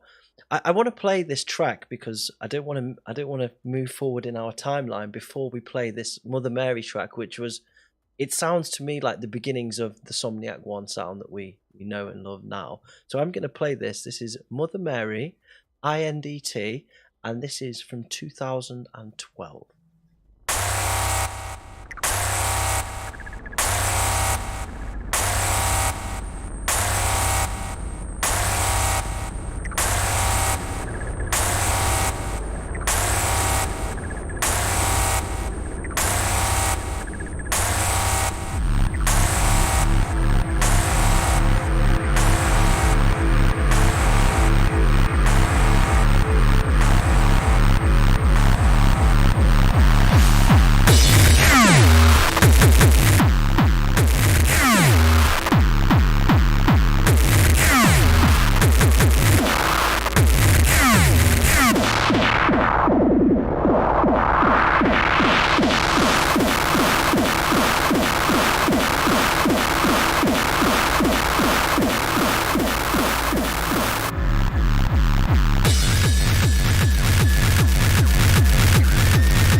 Awesome. Hello to Stormtrooper who arrived in the chat, by the way. Hey, Peter, man. And Cyprexia. Hello, dude. Shout out to Peter. Hi. That's lovely. You should like finish that. Did that ever come out? Like, No. you should. That's really nice. Yeah. You should do it again, man, or something. That Yeah. was really nice. Enjoyed it. Yeah, I think I need to layer in some new punches. Mhm. And yeah, I could possibly release it now. Mm. Also, the first time listening to it after many years, so it's Yeah. kind of Yeah. strange. Yeah, your brain goes like, "Oh, I should just do this and this and this," and it Yeah, makes you want to dig out the old project file again. yeah. Yeah, nice, Yeah. awesome. Love to groove. Thank you. So, you left Lithuania 2014, I think you said to me. Yeah. And then you transitioned from Mother Mary to Somniac One. There was a period between then and when you were signed to Prospect, and you had some releases on Metaphor. Yeah. Got my notes here. And Love Hurts, Death's label. Oh, love hurts. Yeah, it's one of my favourite favorites as well. Yeah, Mhm. for sure. So what was your kind of development time then? You were developing your new name, a new social media presence as well. I guess that was quite important to note. Well, And building your networks. what really happened was I thought, okay, so before that, as Mother Mary, I didn't really take releasing music seriously. Back in the day, we had internet forums, and I would just submit what I made for feedback there. I had a small SoundCloud page with maybe 100 or 200 followers. And that was pretty much it. I didn't make music for releases. I just made it for myself, and we would have these conversations with other forum users about it. And that's all. But then at one point I thought, okay, I've spent a lot of years on this already. I think at that point I had already been making music for how many years? Maybe 9? So a lot of years. And I thought maybe I should take this a little bit more seriously. So the first step for me was to create an alias that is Googleable. Yeah. That was the most important part, and it's difficult to come up with an alias that is not stupid. I still think that my Somniac One alias is quite silly, but yeah, that's what I did, and I collected some of the tracks and I released an EP on Noise first, the Speed of Sound label. And then I also released something on Love Hurts. What actually happened with Love Hurts, I previously sent demos to Steph, and he never responded to my email. But then later on, I met somebody who was a friend of Steph's, and they sent the tracks to him for me. It was like, oh yeah, I like this. So, and then I suddenly got a release. But no, actually what happened, the tracks that he liked were already released on Noise, so I had to make some new ones for him.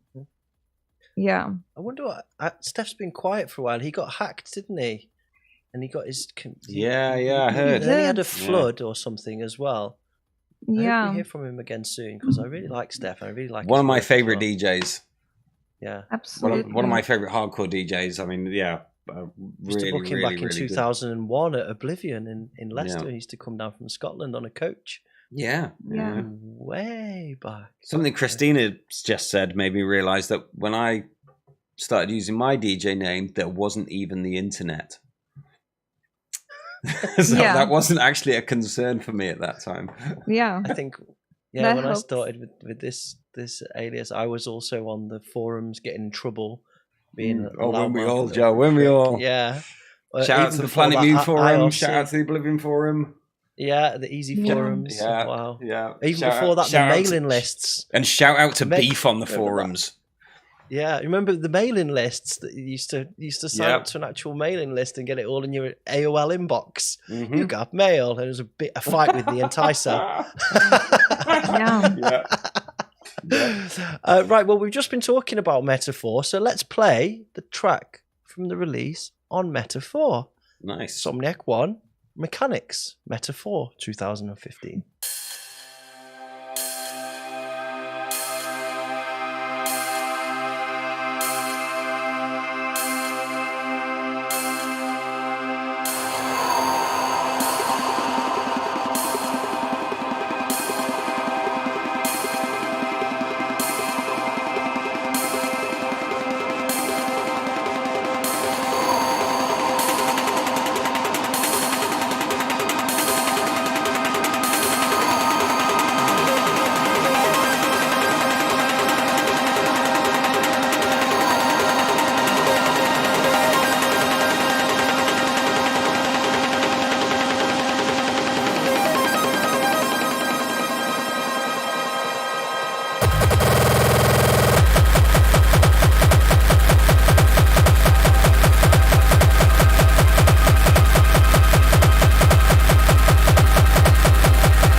have to admit, I made a little mistake then. I was supposed to play the Love Hurts release, but I played the Metaphor one. But that was awesome anyway. I've got to read this comment out. Where have I put that? I've just pasted this somewhere. Jay Tracid said, I have to say that Mechanics is one of my favourite Somniac One tracks. Fusing industrial and speed chord gives me downstairs excitement. What more could you want? Awesome. Somebody else said, this is the track that Neurocore wishes that he made. That's a very I was going to nice, say it's got very, very Neurocore kind of vibes to it, hasn't it?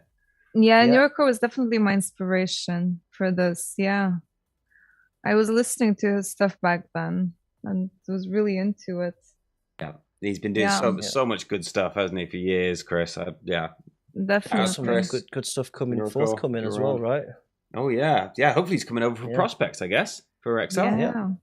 Awesome. I'm gonna jump straight into the track that I was gonna play. So Somniac One, Estranged on Love Hurts, because it's topical. Let's jump straight into it. It's Estranged.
Awesome. Somebody saying in the chat that this track is on in every one of their sets, and they absolutely love it.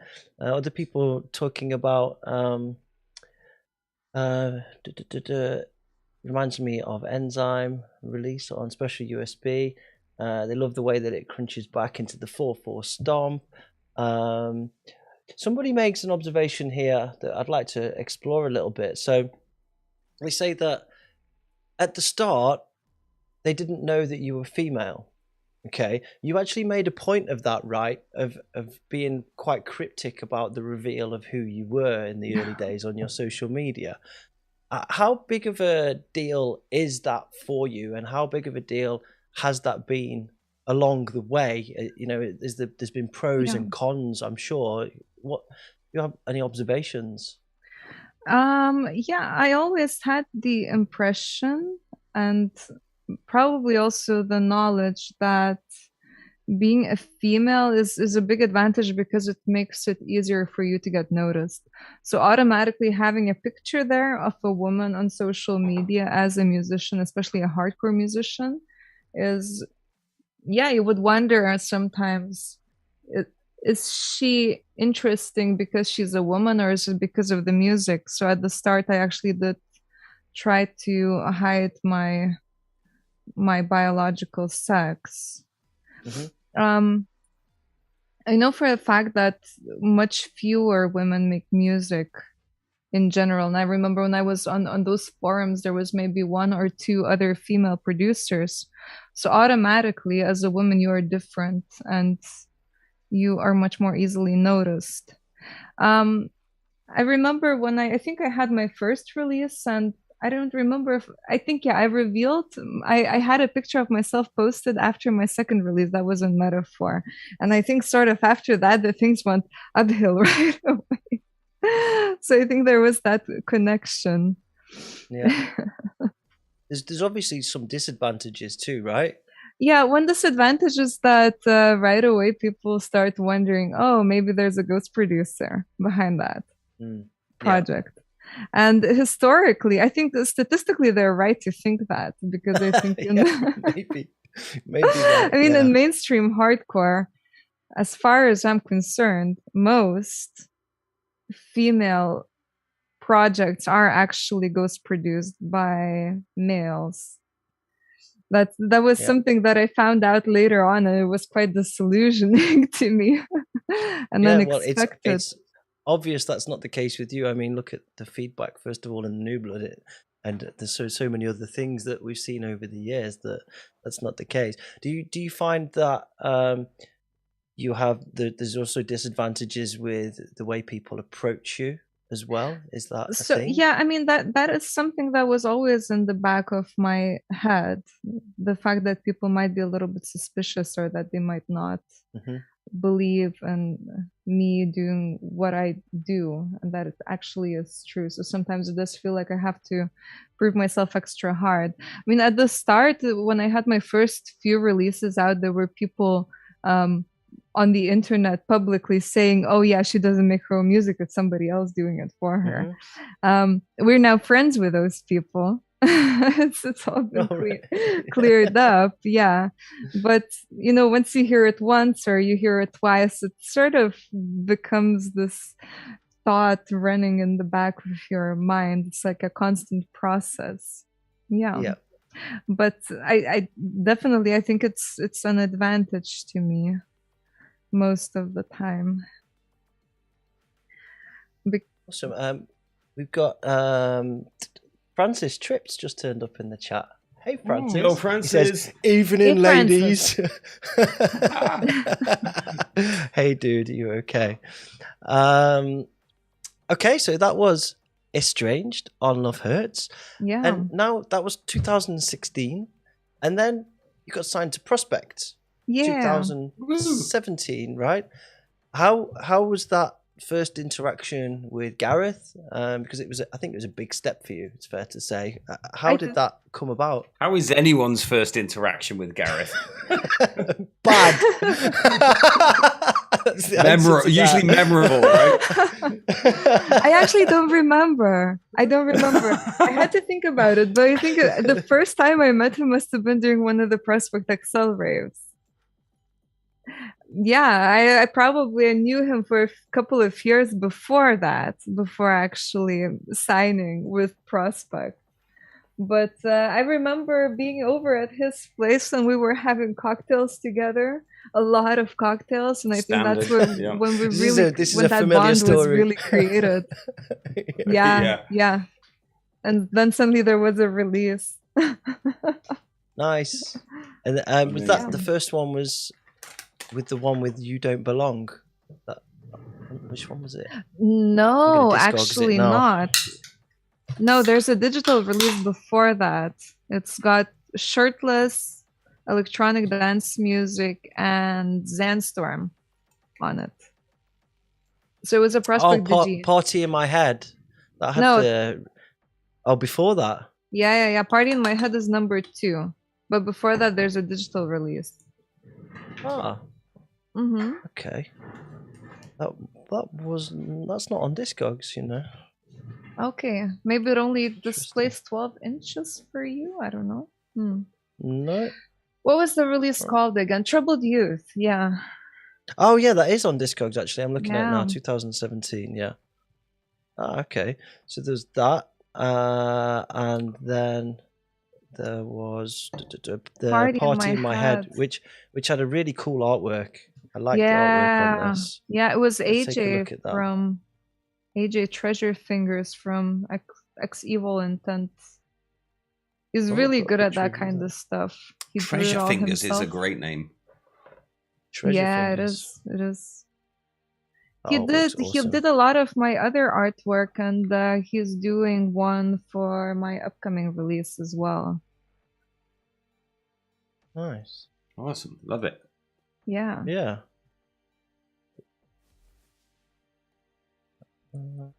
Boom. Okay, well, let's play one of your first tracks from one of your first releases on Prospect. This is from that Party in My Head release. Yeah. Let's play You Don't Belong.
that lead synth, really cool. Somebody's just said Love it in the it. chat actually. As us, yeah, really. So that, I mean, cool. that's a great example of like how you can, like, you have basically the same melody on that synth that just runs through the whole track, but so many different little variations of it that keep it interesting and stuff. And it's really simple to do. No offense, but you know, but just having the mindfulness to do it, to always keep those kind of like changes and variations happening in the synth, even though you're, and you know, someone mentioned Hans Zimmer before, but the master of using, you know, very simple melodies, 2-3 note melodies in so many different ways that it always keeps you interesting and never gets boring, even though it's kind of just a few notes that's kind of repeating itself. So it's also really small variations. Sometimes it's just a note that's pitched up on 1 octave and that's it.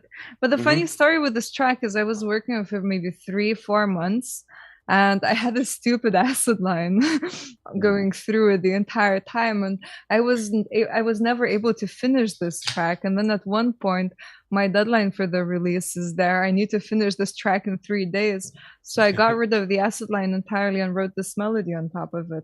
Amazing. Put the synth on. So the little acid line. The acid line that was previously there, it's now just sort of turned into these creative delay effects.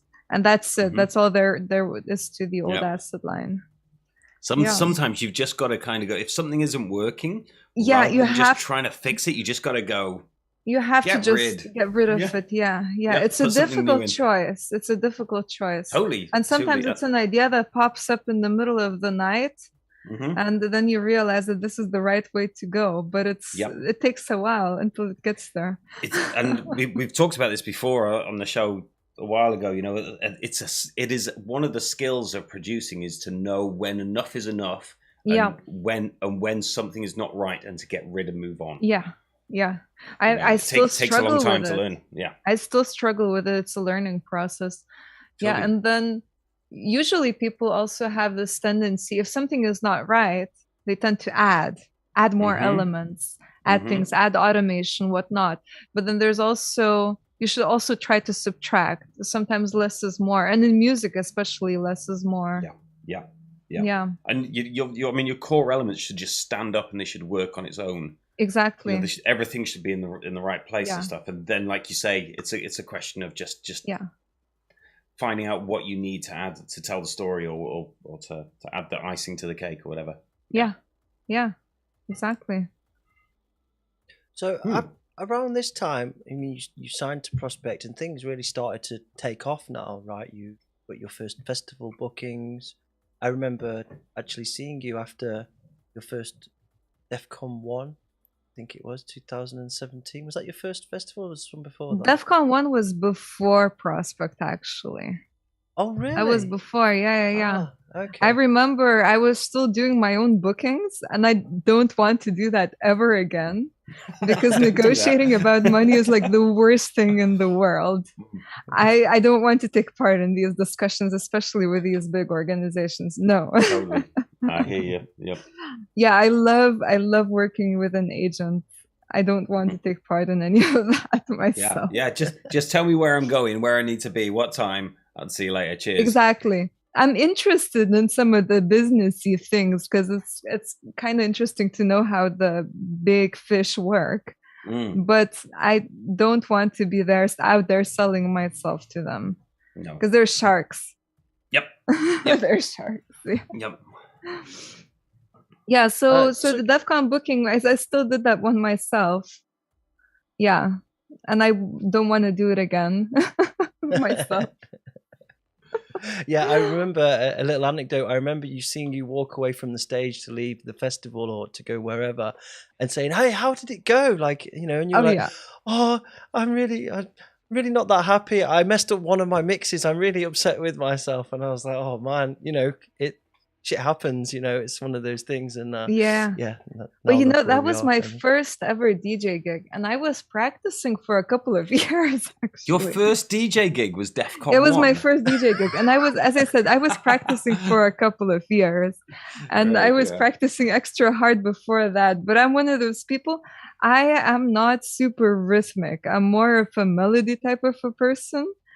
It took me a while to be able to just tap on beat.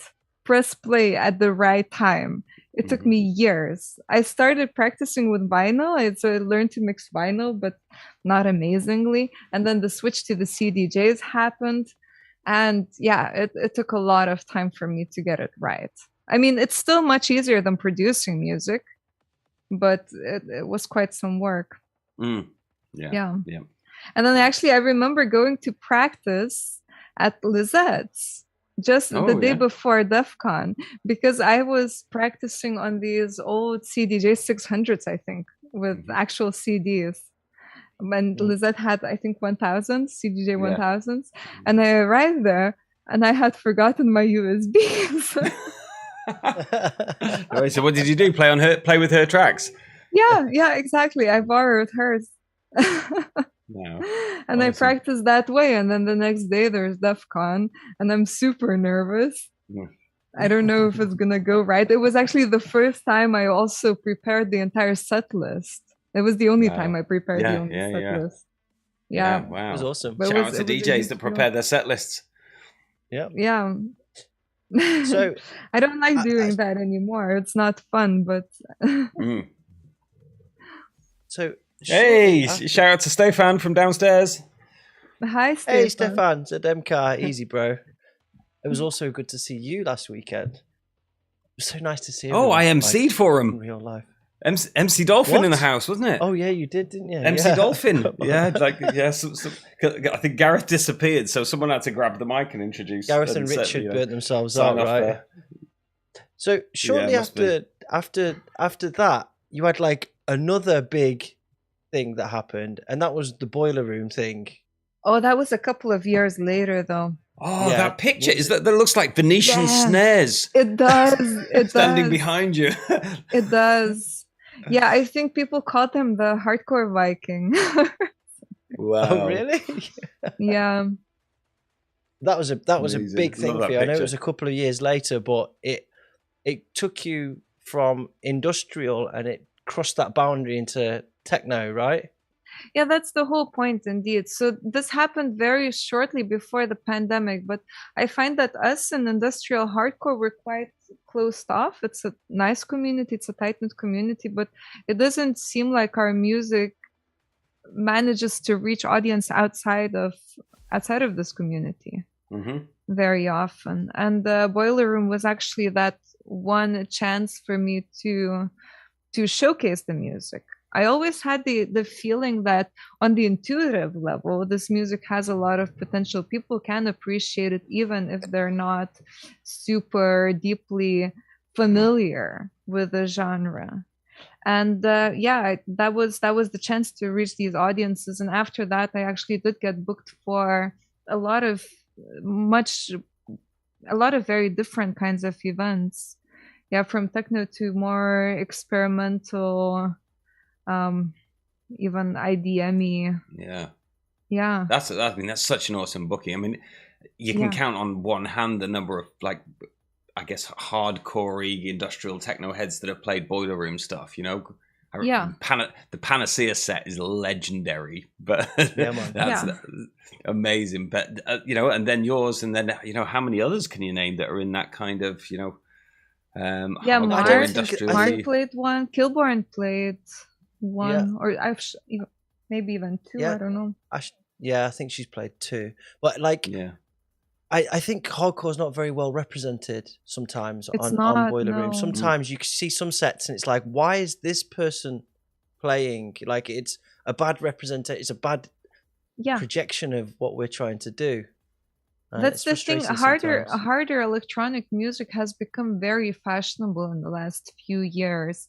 Boiler Room has its hard dance series, but for some reason, the people that do that are featured there are some newer people that don't necessarily belong to some long-standing tradition. A hardcore, industrial hardcore, indeed has a very, very strong tradition with really strong roots. And for some reason that gets overlooked. It's a bit sad. Yeah. But I think it has a lot of potential. Yeah. And it's in many ways, I think, better than a lot of the stuff that is represented under that hard dance umbrella. do you find playing hardcore for techno crowds and techno for hardcore crowds? I mean, how what do you have like observations about that? Yeah, it's quite interesting. I mean, actually, a lot depends now on the kind of a party I play for at. Yeah. So last weekend I played on one of those Perk Tracks nights. So I knew that the audience was a little bit more familiar with the industrial sound and they were a little bit more open-minded. So I could play more obscure type of things. You know, Ophidian is Razio, right? Yeah. I ended my set with one of his tracks. So it's a really difficult industrial track. And yeah, they enjoyed it. I played some flashcore, some neurocore. But then sometimes I also get booked for those more hard dancey, hard trancey type of events, and that was my gig in Budapest. And I ended up playing a lot of Millennium hardcore, a lot of Enoid type of things, and that worked really well too. Nice. But generally, I find that people love hardcore. Yeah. It's really easy. It's really easy to capture the crowd's attention, to get them dancing to. With hardcore, sometimes just when you drop that first kick and people go crazy. They go crazy. Oh man, people love it. Man, like if they've had kind of they've had like jungle and drum and bass and all sorts of kind of like a bit of whatever, this and that, and then you throw some hardcore at them, and if they're a crowd that are up for it, there is no better feeling than seeing them lose their shit. Yes, I played in Lithuania for the first time after maybe 10 years in September, and my mom was there. So I played a 2-hour set. The first hour I played more techno-y stuff, and then the second hour was full-on hardcore. And my mom loved the second part the most. She just danced nonstop. She was raving. Yeah, and she never really liked my music. She thought it was harsh and it was stupid and druggy and whatnot, all the bad things. But she had the best time. Oh, awesome! Yeah. Wow. All right, let's play a track from around the era that we're in now. Let's play "Dad Bodies Everywhere." Tune. Prospect Extreme 49. Let's go.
Competition time. Yes, mate. I totally did not mean to do that. Sorry about my typo. I'm sorry about my typo in the chat. It was not supposed to say if we get 100 likes, we will do shits. It was supposed to say if we get 100 likes, we will do shots. Yeah. I'm down. I'm down if you guys are down. 200 likes, maybe. We're not 100. Someone's asking for a track ID. It's right there, look. Dad bodies everywhere on Prospect. There's a really cool video that I was supposed to play, and I didn't. Someone asks, was it a typo or is it an intentional? Tell us about the track title, Christina. Absolutely intentional. Of course it was. Absolutely, yeah. Is there a story or... No. I always come up with track titles at the very, very last minute. It's just, I don't know, naming things, naming music is difficult. It was much easier before, but it's really difficult now because maybe my standards have increased. I don't know. Everything is stupid. Putting a name to something just immediately makes it stupid. So giving it a really stupid name that transcends the whole stupidity of naming things is a good way out of it. That's my like track titles page, like in notes. I just got hundreds of them. I feel you. I feel you. Yeah, for me, it's more like, okay, so I have an EP. I have the tracks. I don't have any of the titles. I don't have the EP title. I don't have the artwork concept. I have nothing. And then I'm sort of waiting for the light bulb moment when it all comes together. And it usually does happen, but it takes months sometimes. Track titles are usually the very last thing I come up with. I submit the vinyl masters, and maybe just before the digital masters I have to have track titles when I need to submit the vinyl artwork. Yeah. But yeah, it's late. Just do the Aphex Twin thing and just type random keys on your keyboard. Just like headbutt the keyboard. Yeah. Boom. Flunge monge, and then 17. But you also want it to be marketable. You want people to remember things. Then you also want to be able to attach some sort of a visual to it. Yeah. Like dad bodies. Process. Dad bodies. Yeah. Yes. Cool. So we're almost kind of up to present day, really, because we've had the whole COVID thing happen, which has put a pause to everything, put everything on ice a little bit. I mean, there's still some activity happening, but now it's just started happening up a lot more. What's going on with you now? What are you working on at the moment? What am I working on? Well, okay, I'll tell you one secret. I'm starting my own label. Ooh. Oh, nice. Yeah. Have you decided what it's called, or are you just going to decide at the last minute? Yeah, I have a title for it, and the first record is already in production. It should be out maybe in June, maybe start of July. Yeah. Wow, great news. And the name of the label is Somniverse. Ooh. Oh. Nice. Yeah. Nice. Awesome. I like it.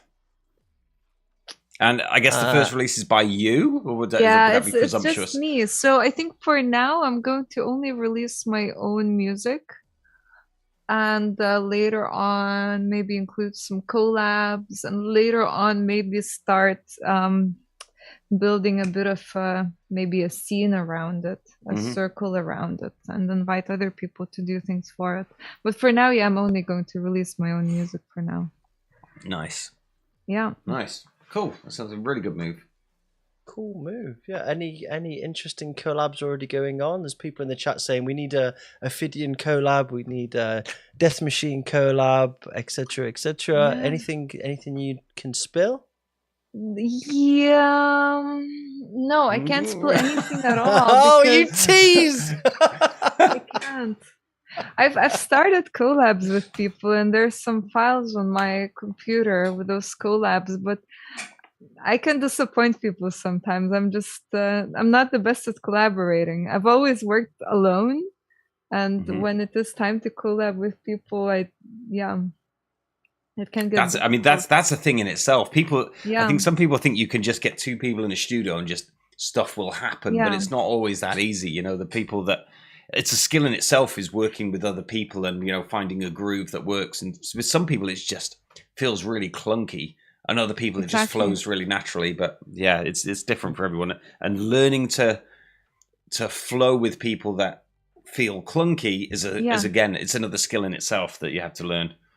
Yeah, exactly. There's very, very different approaches. I had started a collaboration with a producer I really liked, and I was the first one. I made the first moves. I submitted the first stems, and mine were at -4 dB RMS, and then what I received was -10. And well, how do I work from this? And I can't turn this up anymore. Okay, it's really difficult. And what I got returned to me was really cool, actually. But then it's like, okay, I don't know where to go from here. So it definitely is a skill, and I want to finish that collab because it's a really cool project. Yeah. But yeah, so I think the collabs are going to happen, but I don't want to reveal anything right now because I just don't want to jinx it. I don't want to disappoint. Yeah. I'm just doing my job and trying to tease information out of you. You keep it close to yourself. It's okay. Yeah. I'm gonna play one of my favorite tracks from you to close off this focus feature, and then we'll move into what's hot. I'm gonna play Hard Synths 92. It's not the first time we played this on the show. I think it came in the top 20 when we did the Christmas thing last year. Oh, you remember? nice. I think you had more than one in that, actually. This one was really difficult to finish as well. Oh. Really? Oh, tell us after. We'll play it and then tell us. Okay. Hard Synths 92. Let's go.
secrets are you keeping from me?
I love that one. I love the synth on it. It really gets me every time. Mm-hmm. Tell us about how difficult it was, Christine. So I had the synth, the little stabs, piano-y stabs figured out quite early on, and then I had the percussion figured out, but then at one point it got really too busy in the mix. Now I have to do something about it. And it didn't have those pads, it didn't have all the trancey progressions. And those got added much later. And it was one of those where, okay, so it seems like I have all the necessary elements, but it's really missing just something to put it all together and to, make it a good piece. I think I was traveling home from a gig and I was listening to something by Mallgrab. And it was kind of just the start of this trancey trend in electronic music outside of hardcore. I love a bit of Mallgrab. Yeah, and that's what inspired me to add the little synths, the little pads around it. Nice. He does some. But really I think nice it was maybe 9 months. It was 9 months of work. This track, though. Wow. Yeah. Yeah. The artwork was fantastic on this. This was the fat. Yeah, this is the first time again when I decided to do it all myself. So it was a strange one. Let's check this out for people that have not seen this. Yeah. Boom. Nice. So you actually took the picture yourself as well? Is it like a selfie thing? Yeah. Someone took it? No, somebody took a picture of me. First, I tried to I bought a huge piece of glass and I stuck my face against it. And then somebody took a picture of me doing that, but it looked so ugly. It was scary. It was really, really bad. So instead I went for cling film. It was much more aesthetically acceptable. And it's easier to carry around with you as well when you need it. Yeah, and then to make up for it, I had to do something a little bit more. Well, sometimes. Who knows when you're going to need some cling film? I've been doing it. Yeah. Okay. Stop. Now's the time to stop. Okay, so I think we got 100 likes, guys, and that means we have to do shots, unfortunately. I don't have any liquor. I don't either. I've got to go downstairs and get some. I don't have any liquor in this house. Okay. I actually had to buy beers for this show. All right, well, we'll let you off since you're such a lovely guest. Greg, on your bike, go on. Have you got any videos we can play in the meanwhile, or are you going to do some chatting? I'm going to talk. Yeah, I'll go see. Maybe I have I have some gin. Maybe not. I don't think so. Okay. Straight gin's a bit nasty, isn't it? Straight gin. Okay, well, I will waffle some shit while you're away. So, if you didn't already, guys, you can join this channel. You can actually join our subscription plan and join the membership to actually support the channel and help us grow. As part of that, for the $1.99 a month plan, you get special badge next to your name in the chat. You get all the emojis that you see everybody spamming. You get discount at oblivionunderground.com. You get shout outs in the chat because your name is more visible, and you get access to our community. For the tier 2, which is $2.99 a month, you get all of the items before, but you get all of the Oblivion Underground digital releases too. So every time we release something new, so if we go over to Bandcamp, so every time we have a new release over here at our Bandcamp, you get it for free, right? Pretty good deal, especially if you're already a supporter of Oblivion Underground. We're going to be adding another tier in here, which will basically be that you get free vinyls when they come out, free merch when they come out, free beers when they come out as well. So we're just building on what we have. We're going to be creating new content for the channel, some new shows too, some more interactive stuff. And also we're about to launch our Discord. So everybody that's a member of the channel will get first access to the Discord. That will be within the next 24 hours. And then we're going to be building our Discord channels to allow collaboration, mentoring, private streaming, all of these kind of things. We talked before about the forums, and we talked about the different chat channels in the past. We'll think about that combined with like Zoom or a Skype or whatever. There's option to actually combine all of those. So, Chase has just become a member. Respect. So yeah, if you want to support us and help us in what we're doing, then you can do that for as much as buying us a beer a month, and it's really appreciated. And we will reinvest all of that money in making this community better and making the channel better too. Oh, here's Greg. Oh, fuckers. I filled quite well then. You did. I was listening. I had my headphones on. I was listening. Anyway, yeah. If you haven't been on Discord, it's a bit like, when you're at an after party and people just keep rambling absolute shit for hours, and you like kind of don't know what the hell the conversation is happening, but you kind of just like that's kind of like what Discord is. Yeah. It's just like it's like a kind of stream of consciousness, like of just shit pouring out of people's mouths, and you kind of just like try and keep up with what the hell people are talking about. It's kind of fun. Anyway, so due to I couldn't really see what was going on, so I ended up getting You're doing a terrible job of selling Discord. Anyway. Is it like IRC but in 20? It's a bit like that, but like there's like video channels and there's text channels, and we're gonna have like video channels in there that people can use to collaborate and communicate with each other. So it's hard to explain now without giving too much away, but it's going to be like almost like having a premium subscription to Zoom or whatever, but you can use it to collaborate with people or have group video chats. And like when we're on the show, we're going to bring the members in to the show in live on their video as well, so members will be able to ask questions of the guests live on the show as well. So yeah, it's like OnlyFans for professional drug addicts. As long as you can get paid. for $1.99 a month, you can support the cause. Yeah. Right, so did everybody find drinks? So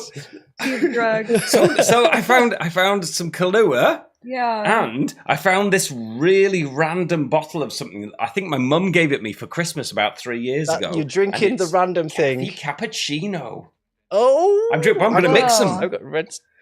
You're gonna mix them. I've got Red Stag. Cappuccino. Jim Beam. This is cool. Jim Beam Red Stag. The only thing I had was cherry. So I'm going to mix this shit up. Go ahead. What do you have? So I have some rum. I don't know. Can I do shots with that? Of course you can. Yeah, totally. Yeah, it's better than gin. It was like many years ago. Yeah. Who's got work tomorrow anyway? Yeah, me. I've got a meeting with my boss. Oh, actually, yeah, we do, but it's. I do music full time, so it's never or always. That's the answer. It's not like real work, though, is it? It's not real work, no. Okay. No, I was talking to Joe actually. Oh, okay. Yeah. I've mixed these two weird shots, and I've got something that looks like liquid mud. Well, cheers to you guys, and cheers to everybody in the chat. Respect. 98 I can see 98 likes, but yeah. Cheers. Yeah, cheers, I think people are trolling us. To us. That's an unusual mix of...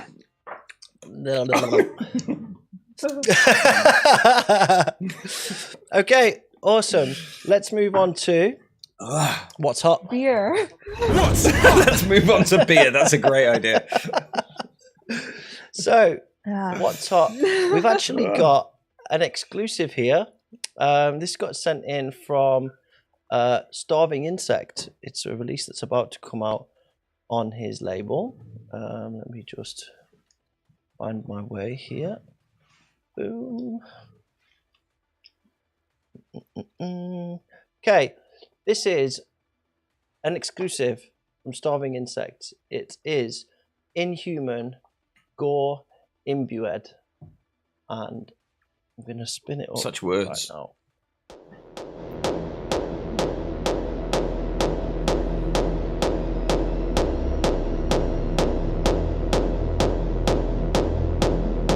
This is a 6-minute video.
Cool, right?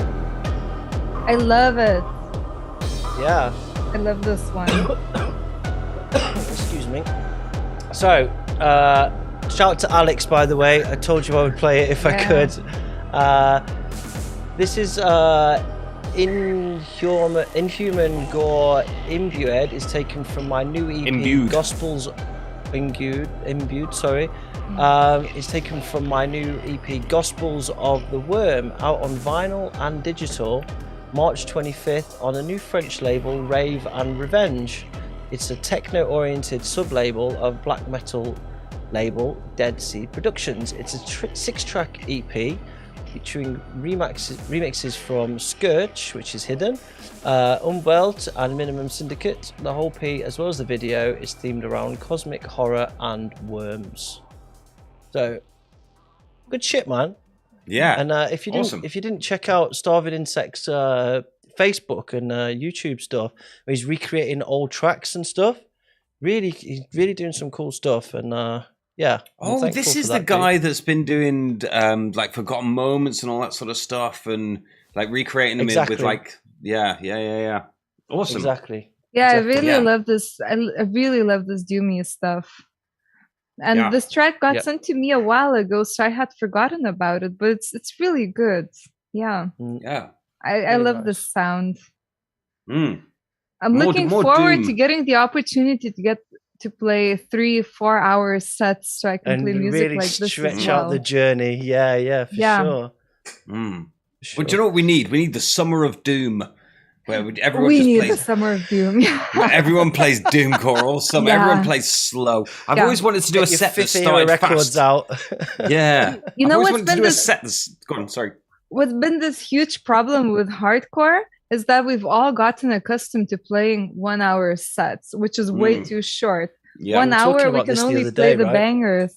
You have to squeeze it all together. Yeah. You have to squeeze it all together, play the most effective stuff. But we need just more time to develop, to build, and to showcase like the beauty of hardcore. Hardcore is just so broad. There's so much to it. So much can be said. Yeah. Yeah, totally. You want to play a reverse set, right, Greg? I was just saying, I'd love it. Like, always wanted to play like a set that starts fast and gets slower and slower and slower and just takes everyone into a decay hole from hell. Abyss. Let's go for it. Yeah. Let's go for it. We need the Summer of Doom. We'll bring it on.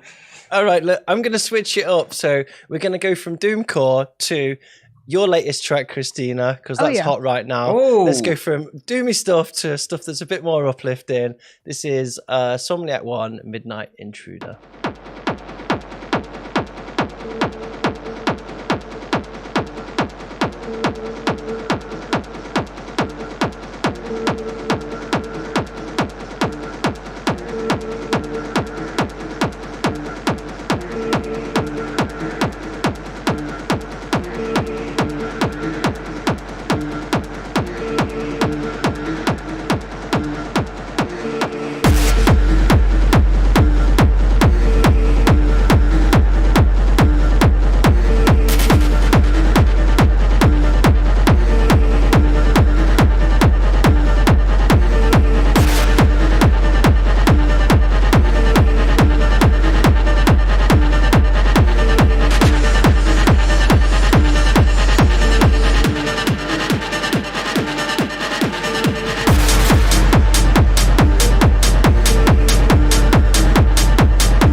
Nice.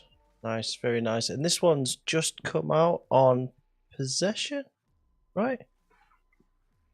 That's right, yeah. Really nice track. Really nice. Yeah. It's a big playlist on the track list on the. The melody's interesting as well because it doesn't sound like it's in a normal scale. Is it some kind of like? Is it a weird scale that you played it in, or is that how it came out? I'm not entirely sure, actually. The thing is, though, that the other people that I played this track to, they all thought that the loop should start on a different note. Oh, wow. Okay. Yeah. Yeah. So for me, it starts on the low one, and then some people wanted to start on the high one. And apparently, it has something to do with how I could see how that would work. The second note, playing on the first beat. Yeah. I've been experimenting with this more loopy kind of things because this track, not that much happens in the melody. It's just the same thing. It's a 2-bar loop that keeps repeating itself, but somehow it still stays interesting. The reason it's called Midnight Intruder is actually because I started this track maybe in 2018 after I was visiting one of the clubs in Berlin, and then I had to finish it, and the finishing part took way too long, and then I would wake up in the middle of the night with a melody ringing in my head. So hence the title. Yep. Somebody asking in the chat, when is it coming out? It's out now. You can go. It's out. Yeah. I've put the link into the chat for you, Jay. So go and grab it, man. Support your shit. Hey, Eric, nice of you to join us, buddy. How's it going? Okay. Cool. What else is hot, Joe? What else is hot? I tell you what else is hot. RAββeAT, Unearthed. Ah. Got a long intro. Yeah, I've been playing this one a lot recently.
nice one. Yeah, great track. Yeah. It was a much higher pitch than I thought it was going to be, much higher key than I thought it was going to be, with all the like the bassy intros and then the kind of the like the band past kicks at the start. I thought it was going to kick in much lower, like I don't know, an F or an E or something like that, and then it felt like whatever that pitch is, I don't know, it feels much higher, like an A or something, A sharp. Yeah. But yeah, really interesting and loads of energy as well. It really has that impact in the audible range. Yeah, because the kicks so much higher than everything else, isn't it? Yeah. Yeah. Do you know what key that is? I don't know, but if I were to guess, it's probably an A. It's on the screen. It's B. Oh, really? Oh, record really? box says B. Yeah. You could, it's a B. You can tell. You get so used to everything being like kind of in certain key ranges now. F, yeah. Like all the kind of like the trappy bass stuff is all kind of D sharp E, and drum and bass is F and F sharp, and techno and stuff is all F G. You get occasional Charlotte DeWitt and all that sort of stuff. Does some stuff in A, but yeah, suddenly when you hear something in a B, like a higher registry than you used to, it's just you just kind of go whoa. Up. There's a lot of people in the chat that are just learning about this. So it's nice to see loads of people like, oh, this is hot. I'm going to go and grab that. So nice. You're welcome. Yeah, I think he's one of the most exciting new producers within the industrial hardcore universe. And I've noticed there being a shortage of new people coming into our scene, but I think he is definitely there. Yeah. Nice. Yeah, really good. I noticed Manu playing a lot of his stuff. I play a lot of his stuff as well. Yeah. I think the first time I saw was Jay Trassard, who's in the chat. He was part of Hard Sound Radio. He had him, and he booked him a few times. That was the first time I threw an ear on this producer, and good stuff. Really cool. Yeah. Next up, we have got Pretty Hot, not out yet. I think this is just out on promo. The new Celsius. Yeah, we just got the promos through. Bex just came through, so let's go.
New Celsius. Yes, mate. Forthcoming Nice. prospect.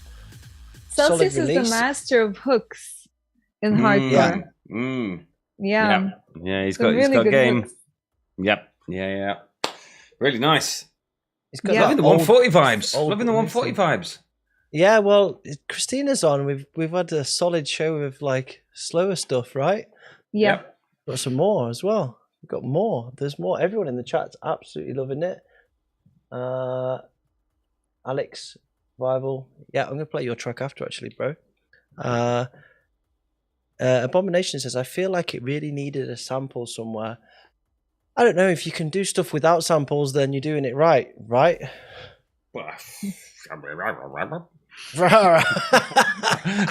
I mean, you can look at it from different ways, right? Some people would give you a slap if you didn't put a sample in a tune, and other people would like. Don't think they're in the chat anymore. Yeah. Sometimes they fit. Sometimes it just feels like a cliche to just use a film sample just to kind of try and say a message. You don't need to. But sometimes it works really well, and you can cite a million tracks where you just know the sample and it makes the tune. So, you know what I mean? Yeah. Whatever works. Yeah, definitely. Okay. All right. Well, if you want to talk about samples, then Christina wants to say something about samples. I can see. Christina, come on. My relationship with vocal samples is very difficult. At one point, I thought, okay, I always need to have a sample to make the track recognizable. Mm-hmm. It's like it's a must. But when I play out tracks, I very often edit them before playing them, and sometimes I just cut the vocal samples out. Sometimes it's better to have no vocals in a track than to have vocals that are just there as placeholders. So sometimes they serve a purpose and they're really good, but to think that you can't have a track without having a sample from a movie or something that has to say something, whatever, provocative is just bullshit. It really is. I think there's many other ways to make a track exciting than using a vocal sample. And sometimes vocal samples are very well placed. Sometimes they're just there because they think they need one. Yeah. I used to love like Tim Exile. I used to love his methodology, which was if he thought a tune needed a sample, he'd make it himself. And it was like years ago, I used to hear some of his. He'd be like, "Where did you get that sample from?" And he'd be like, "I just did it into a mic and put some effects on it." He'd never sample anything. He'd just make his own samples. You know what I mean? And props for doing that. And his own effects. Yeah, I did the same thing for Mechanics. I just recorded my own voice for it. Yeah, right. Because for some reason I felt like it needed to be there. Okay, and it's appropriate. Estranged as well. It started with this atmosphere, and I had the sample there, and it all came together really nicely. So sometimes it's a perfect match. Yeah. But you just have to treat it as another instrument.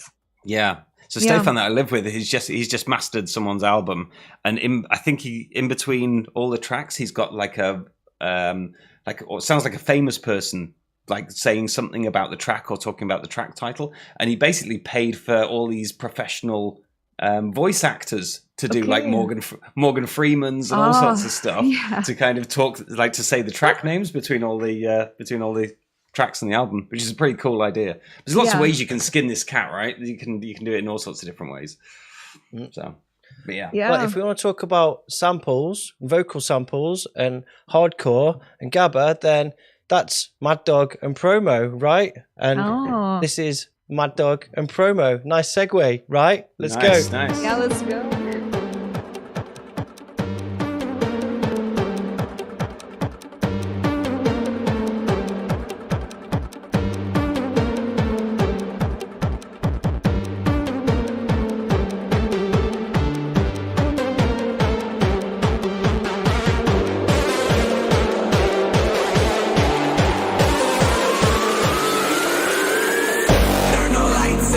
I'm burning everything you motherfuckers talk about.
shit did not faze me.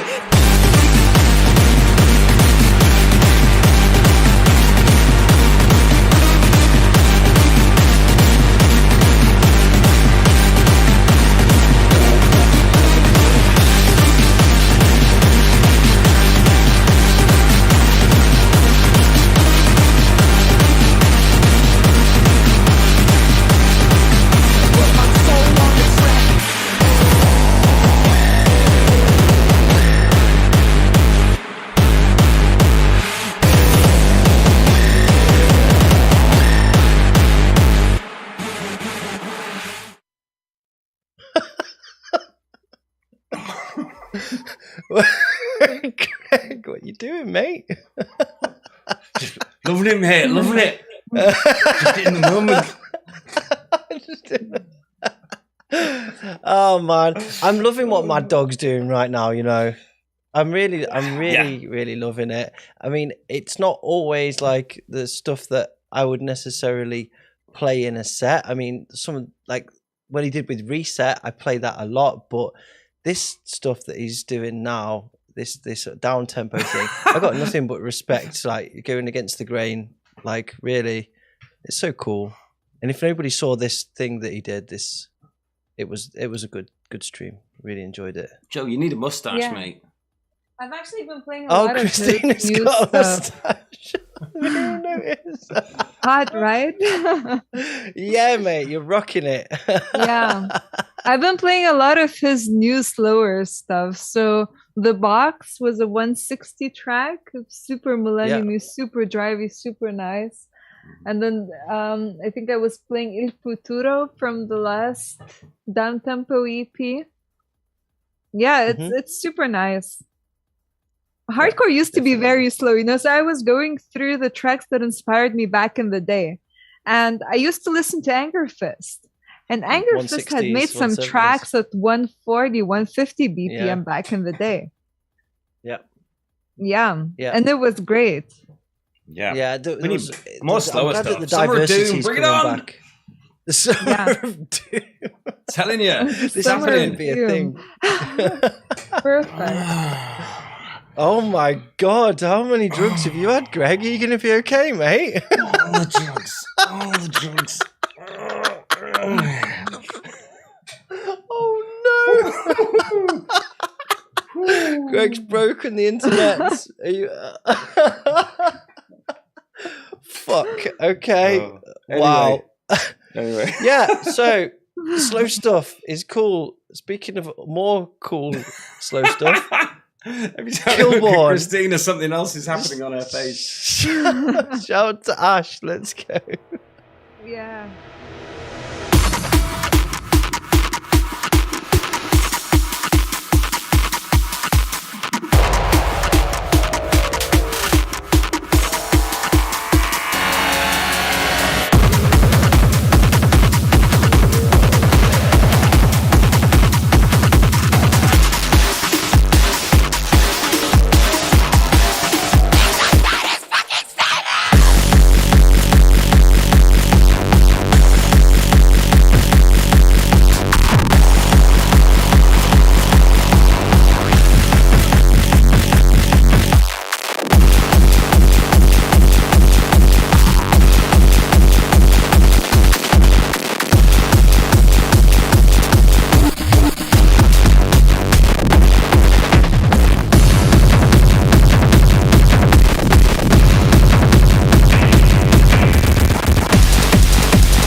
Ash is on a crusade right now. I thought you were going to say a cruise ship. Oh my god! Those were we need to drink more shots. That's where COVID started. Someone asks in the chat, "Is this available on vinyl?" Yes. Go over to the Prospect site. You can get it right now, bro. Go. Big loves to Ash Kilborn. I love this track so much. It's really cool. That scream as well is just like and the someone said like James Brown is dead synth as well. Yeah. And these kicks just all over the place. Yep. The little edges. Someone said in the chat, it's bringing punk elements to the industrial scene. That's exactly what Ash is about. It's all good stuff. Big stuff. Next up, I'm plowing through these today. Nice. Right, next up we've got 14 Anger's new release. He's in the chat. Is he still awake? Is he still with us? I think he's still with us. This is the Denture Crisis remix. Shout to Alex if you're listening. Big love, bro. And as in dentures, as in your teeth. Denture crisis, not denture. I'm having a denture crisis. I can't find a dentist. Greg, you get better with time, and I don't mean your age. Oh, bless you. I'm having a denture crisis.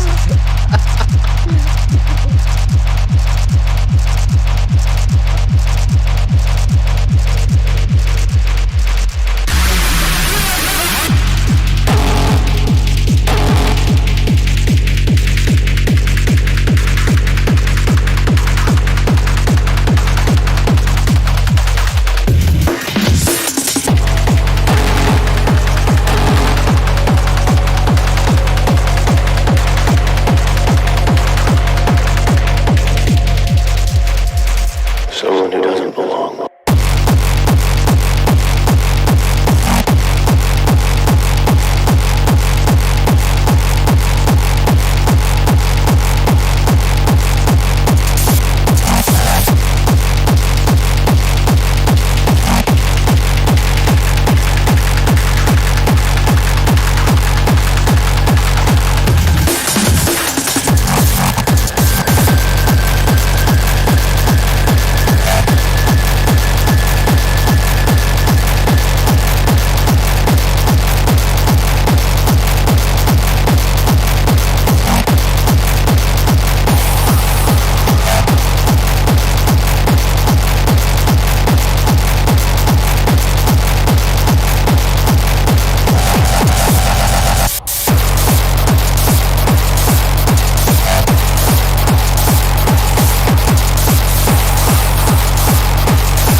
already started something with the denture crisis thing, Greg.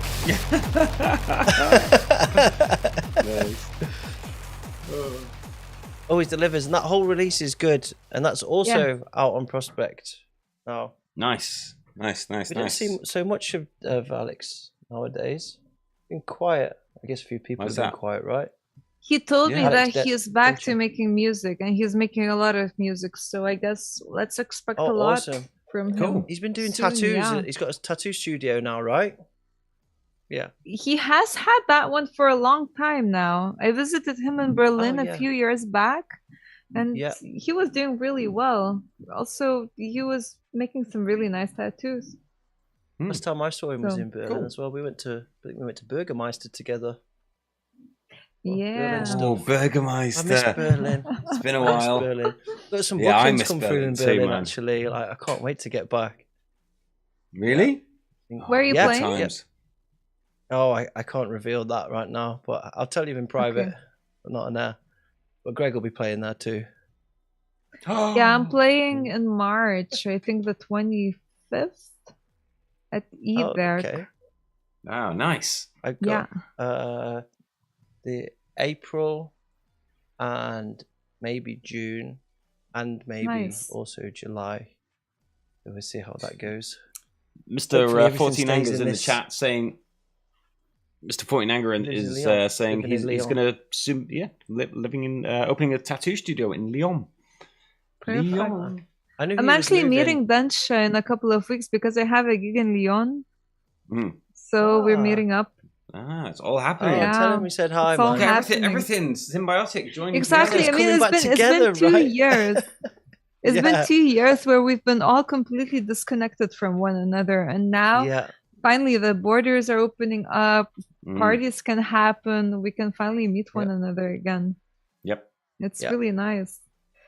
Good times. Exactly. Yeah. Next up, we have got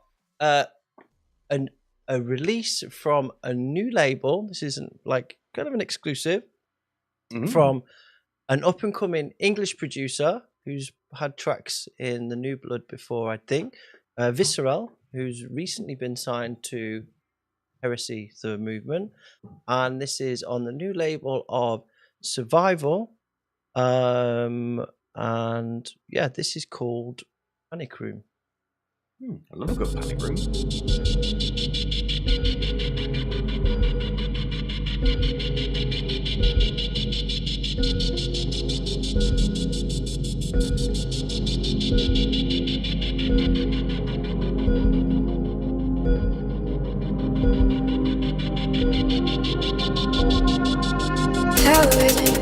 Terrorizing, I'm ready for the work. Soul fighting, then sweating, feel like you can reverse. My phone has no signal, it's stuck in my skin, for the silence is so loud. The lights like a flicker, with monsters much bigger than I can control now. Welcome to the Panic Room.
so frightening. Face widening, feel how you can't reverse. My phone has no signal, it's stuck in my skin. For the silence is so loud. The lights back and flicker. Right, massive switch up in style. Amazing. Yeah. I had to flip the script there. So this is out. It's a free download actually, free EP out on the 25th. That's in 2 days. From our friends over at Survival. Shout out to Alex. I can see you in the chat. I think it's a 3-track EP, something like that. Yeah, there you go. 3-track EP. You can get the same Panic Room track there without the vocal on it if you want. And it's the start of new label from these guys. That's a bit. Yep. So there you go. Full support. New labels, new blood. Big up. All right, if you've got questions, guys, start to get them prepared because I'm going to play the last one of What's Hot, and then we're going to do a Q&A, and then we're going to close, and because I don't want to drag this out too late. So I'm going to play one last track, and it is Deformer, Moment of Violence, just dropped on Prospect.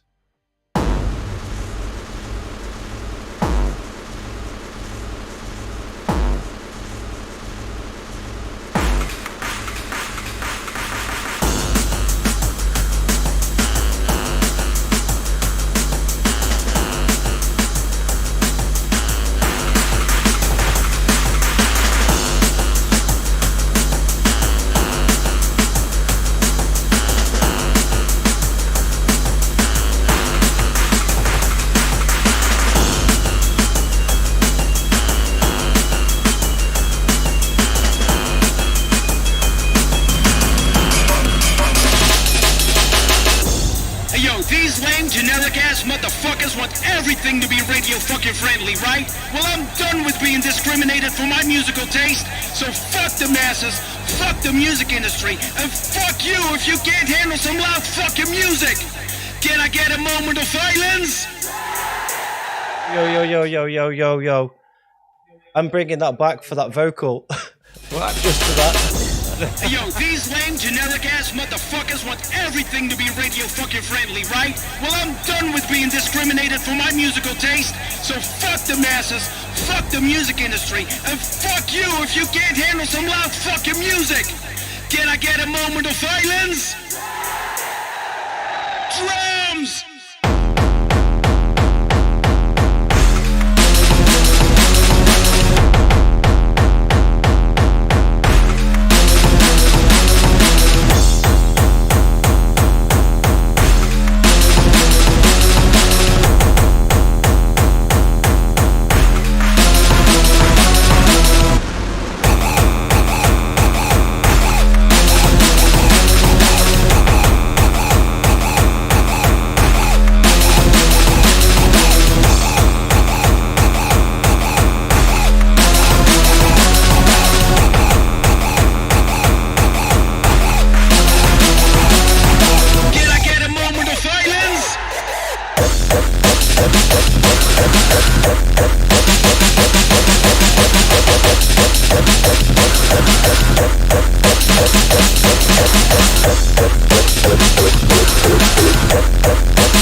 All right. Props. Big fan of everything that's about the deformer movement. Shout out to Mike. Yep. Big shout out to Mike. Yeah. Awesome. So that was the last track in What's Hot. I don't think I've got What's hot button? There we go. What's Hot? So we're going to move into free sound effects. We're going to do 15 minutes maximum of questions and answers. I've already got some lined up here. So people in the chat, if you've got questions, now's your time to drop them in the chat. I've got a question. Here. Go.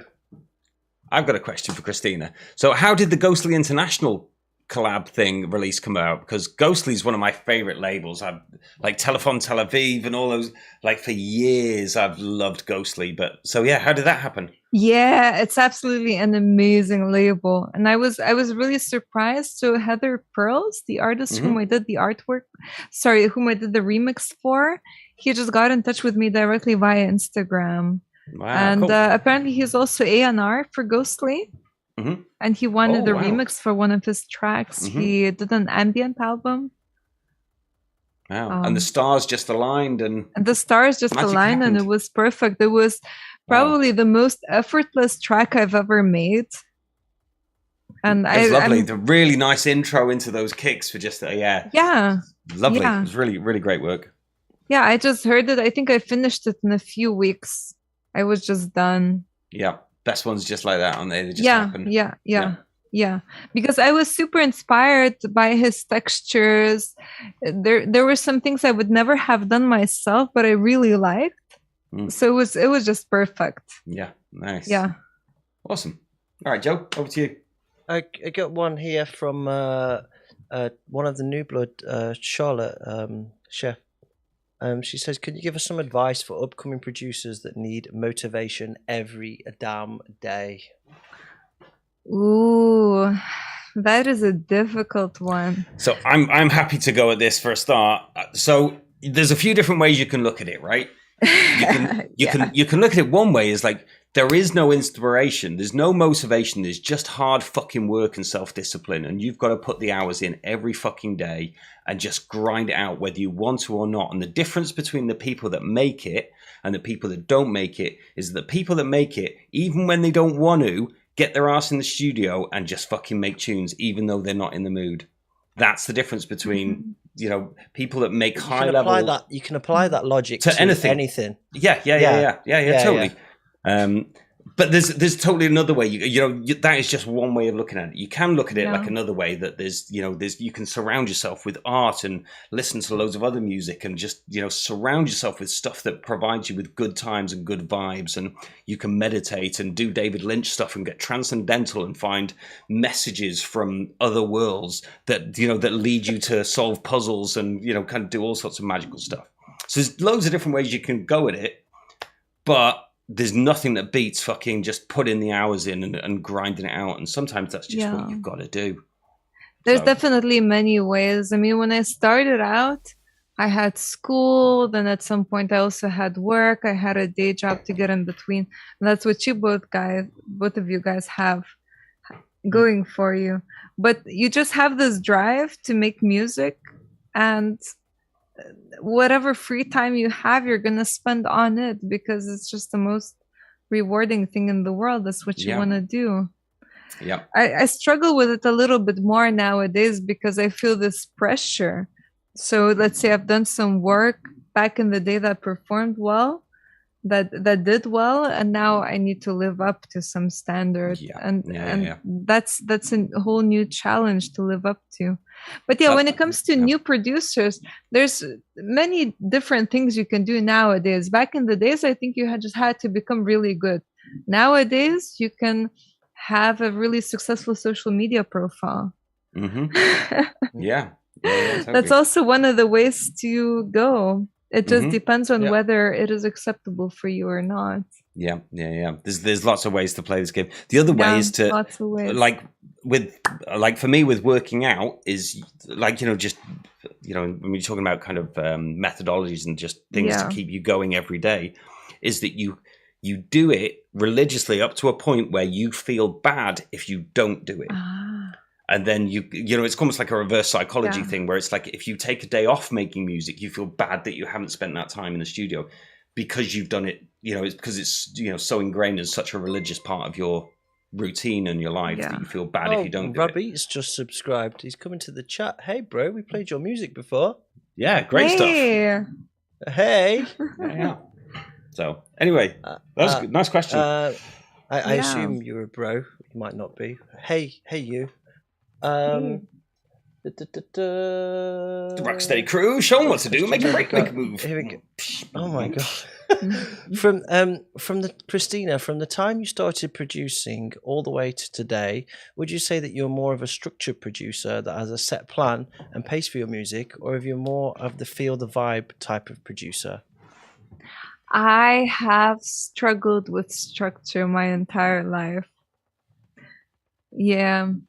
I'm more of the feel the vibe type of a producer that is now struggling to fit everything within that new structure, because I quit my day job a couple of years back just before the pandemic, which means that I have this entire time just to make music. And yeah, it feels like I have to do the 9 to 5 now in when it comes to music work. But before that, I would just make a track, then not do anything for a couple of weeks, maybe even months, until I felt super inspired to make another track again. So for me, it would come in bursts. When I started working, I would take vacations to make music. So yeah, it's just bursts of inspiration. Yep. Sometimes you can't hurry love. You've just got to wait. Yeah, but now I have to fit into the structure, and I'm still struggling with that. Yeah. But yeah, it has to happen. And of course, there's always all the other kinds of work. When you do music, there's DJ work. You know, you make edits of other people's tracks, you record box, you do administration, taxes, that kind of stuff. So there's always things to fill up your day with. But I try to make music every single day. But that's what we get paid for. It's not super productive. Yeah. But that's the trick is spending time in the studio, even though you don't feel necessarily inspired, and learning how to get something out of it. You know, and we talked in the show lots about kind of go on. But the problem is that you get paid for your DJ sets and never your productions. But your productions are the ones that you put the most work into, not the DJ. Yeah. When you work out that, I mean, the return on investment on the amount of hours that you spend to make an EP and the money you get back for it, it's the worst paid job in the world. Why would anyone want to do it? Well, it's also because of the switch between physical and digital and the way that music's evolved, right? And it's the dynamics changed over the years. Even back in the days in the 90s, you know, for doing this kind of stuff, you might get a few £100 or whatever, unless it was you did a really good track that got loads of pressing. Still you're not looking at a lot of money, but on digital it's exaggerated. It's peanuts for what you get, you know, unless you hit something really, really big out the park. But that's not going to happen in our scene. Yeah, it's not like we're going to be the next Stormzy or something. I can imagine you being the next Stormzy, Greg. So really? Martin Hamburg says, which tracks would you like to do a remix of someday? Ooh. Me? Remixes of... Yeah, I don't know. It's a very difficult question because there's some tracks I really like, and the tracks I really don't like, I don't want to touch them because they're good the way they are. So I don't know. I really enjoyed doing that Ghostly remix that Greg mentioned before, because it was just something that was completely different from what I already do. So for me, that's interesting, just touching material that is part of a very different universe from mine, but that I still do like. I I don't have any specific candidates for remixes. No. Shout out to Stinger. Aryen's joined the chat. Hey, bro. Hey, what's Aryen. up, bro? Alex Survival says, you said vocals are not necessary, and you often delete them while preparing live tracks. As vocals are often used to transport a message, are messages always needed in hardcore? Interesting question. Are messages always needed in hardcore? I personally think not.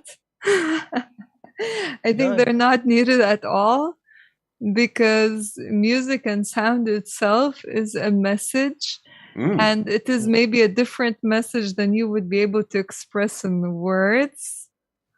And then things that require words to express, there might be better means to do that. You could write articles. Yeah, agreed. I don't like to do political messaging, for instance, although I follow politics a lot. I follow world politics a lot. But I don't want to make that part of my music because it feels so reductive. In a track, you only have maybe a line, 10 words to express a message. And that's just way too reductive to what is going on right now. I've struggled a lot now because, we have these events in Ukraine, and I feel like I need to post something about it on social media, but it's just, what kind of content do you share in this very small space of words that you are given? Yeah, I don't know. It's difficult. Yeah. I mean, sometimes there's a place for reductivism. Yeah. Now and again, I think you can summarize how you're feeling into 2 words and smash it as the main sample of a track that everybody will remember. Disappointment. Frustration. Someone sample that. Disappointment. Let's lighten the tone. There's a question here. Would you rather wake up with small wheels for hands or lobster claws for hands? Oh, I'm going with the lobster claws. Yeah, I'm going lobsters. Yeah, that's a difficult one because I feel with wheels you can get further, but with the claws you can grab more. Totally. Yeah. Yeah. Depends if you could figure out how to roll just on your hands and travel really fast. I think we should collab with Greg. One of us has wheels, the other one has claws, and we go far and grab a lot. Lobster claws versus wheel hands. Killing machine. Oh my god! At the Summer of Doom Festival, 2022. Going off, mate! It's going off on a reverse Doom set. Yeah. With wheels, you get more DJ gigs, apparently. Nice. Oh, gosh. Okay, one more shot. Anybody want to do one more shot? We're getting close to the end. Greg's on a fucking mission. I'm on a tear. And I'm kind of missing the Kahlua and mum juice. Oh, I shouldn't say mum juice. Your mum gave it to you. You can't say mum juice. Whatever this stuff is. I'll do a little one because I do actually need to be at a meeting in the morning. Me too. I just need to make music tomorrow.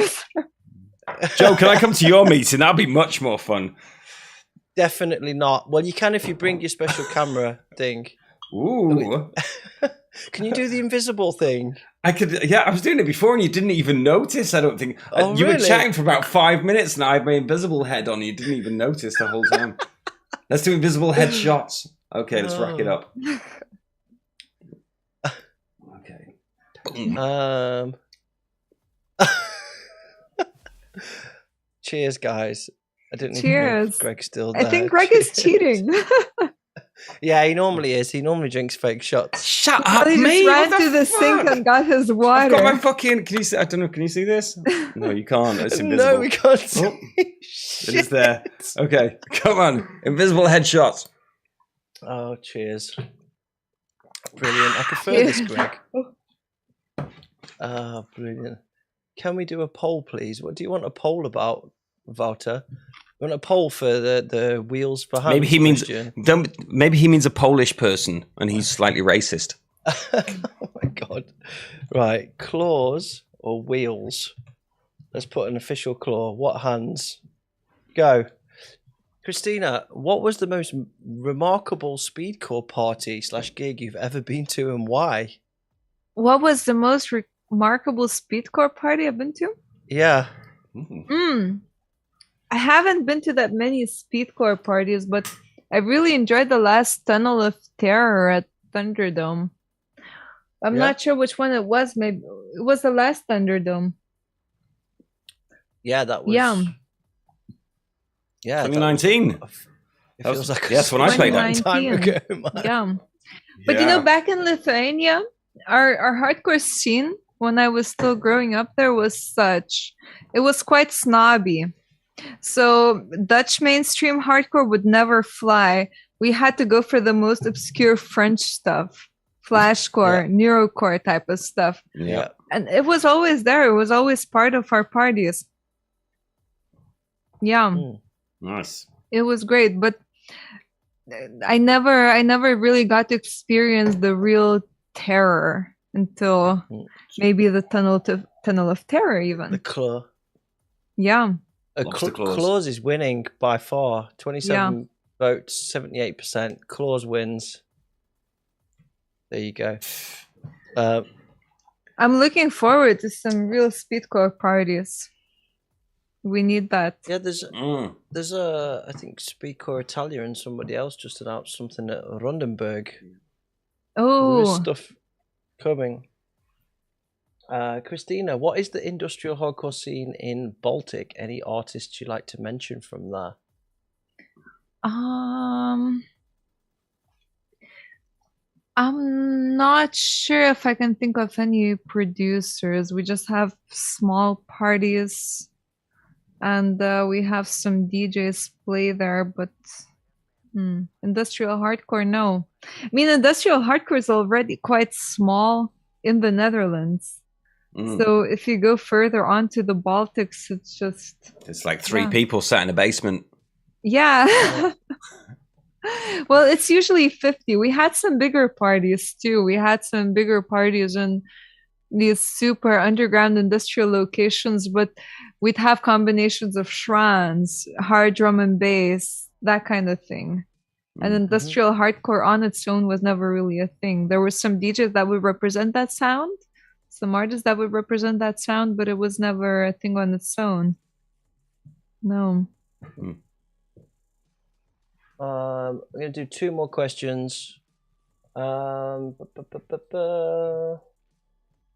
Ask Christina if she's still got that record that got at one of the last prospect. That question doesn't make much sense. Does it mean anything to you, Christina? From Tracks. Ask Christina if she's still got that record that got at one of the last prospect. Who's asking? That I got, that she got? Tracks. That doesn't make sense. Can you qualify that question a bit better, please? I'm going to move on to Who is asking though? Someone called Tracks. I don't know. Oh. Yeah, I don't know. Maybe. Okay, because I remember somebody gave me records in July at the prospect in July. Oh, it's Felix. That could be it. Felix. That could be it. I might have not listened to it, but I definitely have it, and I will listen to it as soon as possible. Okay.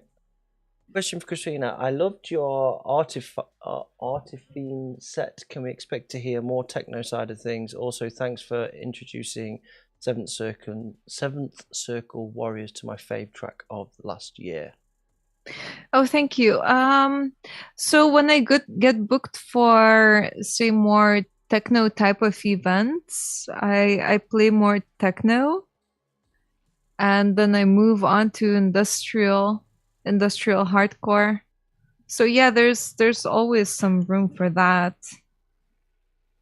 I didn't realize till I moved over here. Then I started chatting with Stefan and Lizette and stuff that there's 15 different types of techno. There's techno with a K, techno with a CH, techno with a silent P. There's all sorts of different kinds of technos that I didn't even know about. There's a million of things. Yeah, I mean, For me, it's almost difficult to identify with a single type of a genre, because there's a range that I fall into, and I will play that, I will make that. So I guess stay on the lookout for future releases and for future events, and let's see what happens. Yeah, because there's a lot of great techno that I really like, and there's a lot in hardcore that techno could actually learn from, and vice versa. That hardcore could learn from techno. Yeah. Agreed. Here's a good question from Mr. Random DJ. Christina, what are you playing, watching, and reading? What am I playing? I guess come to one of the parties that I play at. Maybe that's more like games. One of the recent mixes. It might be more like games. Are you playing any games? Oh, games. I don't play any games, actually. I think the last thing I played was Wolfenstein 3D on... Oh, wow. on Chrome. Yeah, wow. Okay. What are you reading? I'm reading Proust, actually, In Search of Lost Time, Volume 3. Oh, nice. And what are you watching? I'm watching Fargo Season 4. Nice. What are you, Greg? What am I playing? I'm playing The Mind, the card game with you. And oh my god, Robert. That game is mental. It literally mental, isn't it? Christina, have you seen this card game called The Mind? No, I have not. Right? So you get a deck of cards. It's numbered 1 to 100, and you kind of shuffle them out against all the players, and you have to play the cards. You've got like a stack of cards, and you have to play them in numerical order.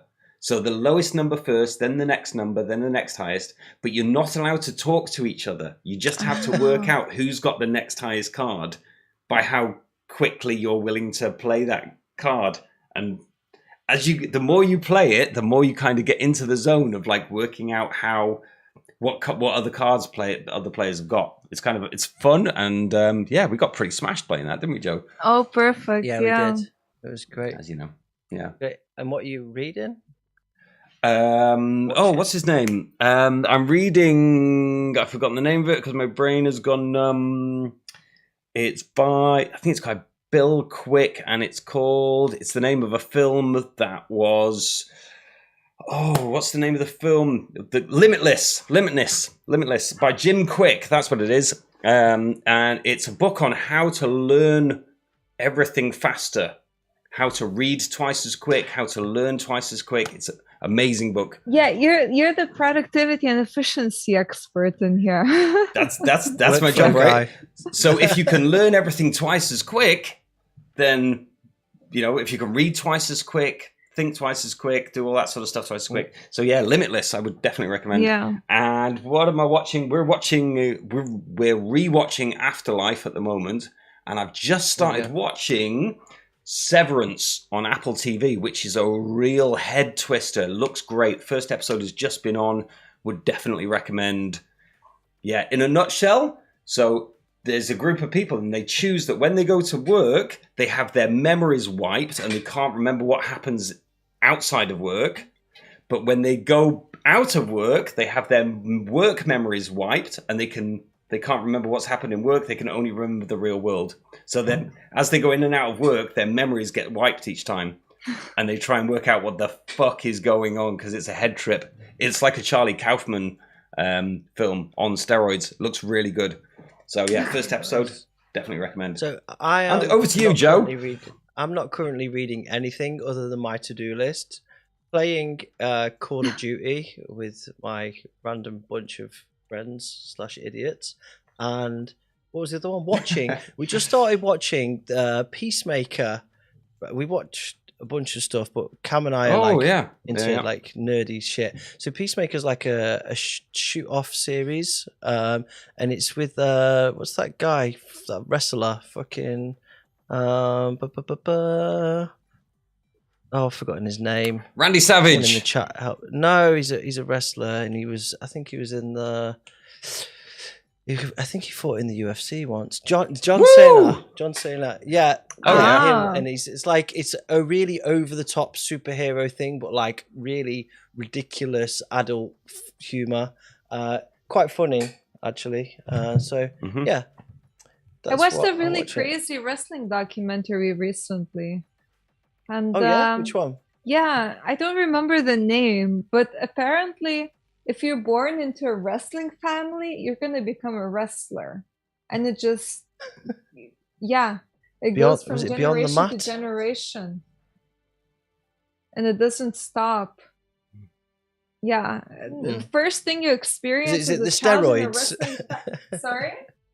Is it the steroids? They're just born with like elevated levels of test. But you're born with the Boston Crab. Nice. I like it. That's the first thing. Yeah. Oh, that's awesome. It's the one that I was talking about. It's directed by James Gunn, the guy who made Guardians of the Galaxy. All right. Okay, so I'm going to call it on that because I can see Christina wants to go to bed. I'm exhausted. I'm ready to go for hours. Yeah, it's good to go. Dude, I'm on fire. Let's go. I'm out of drinks, though.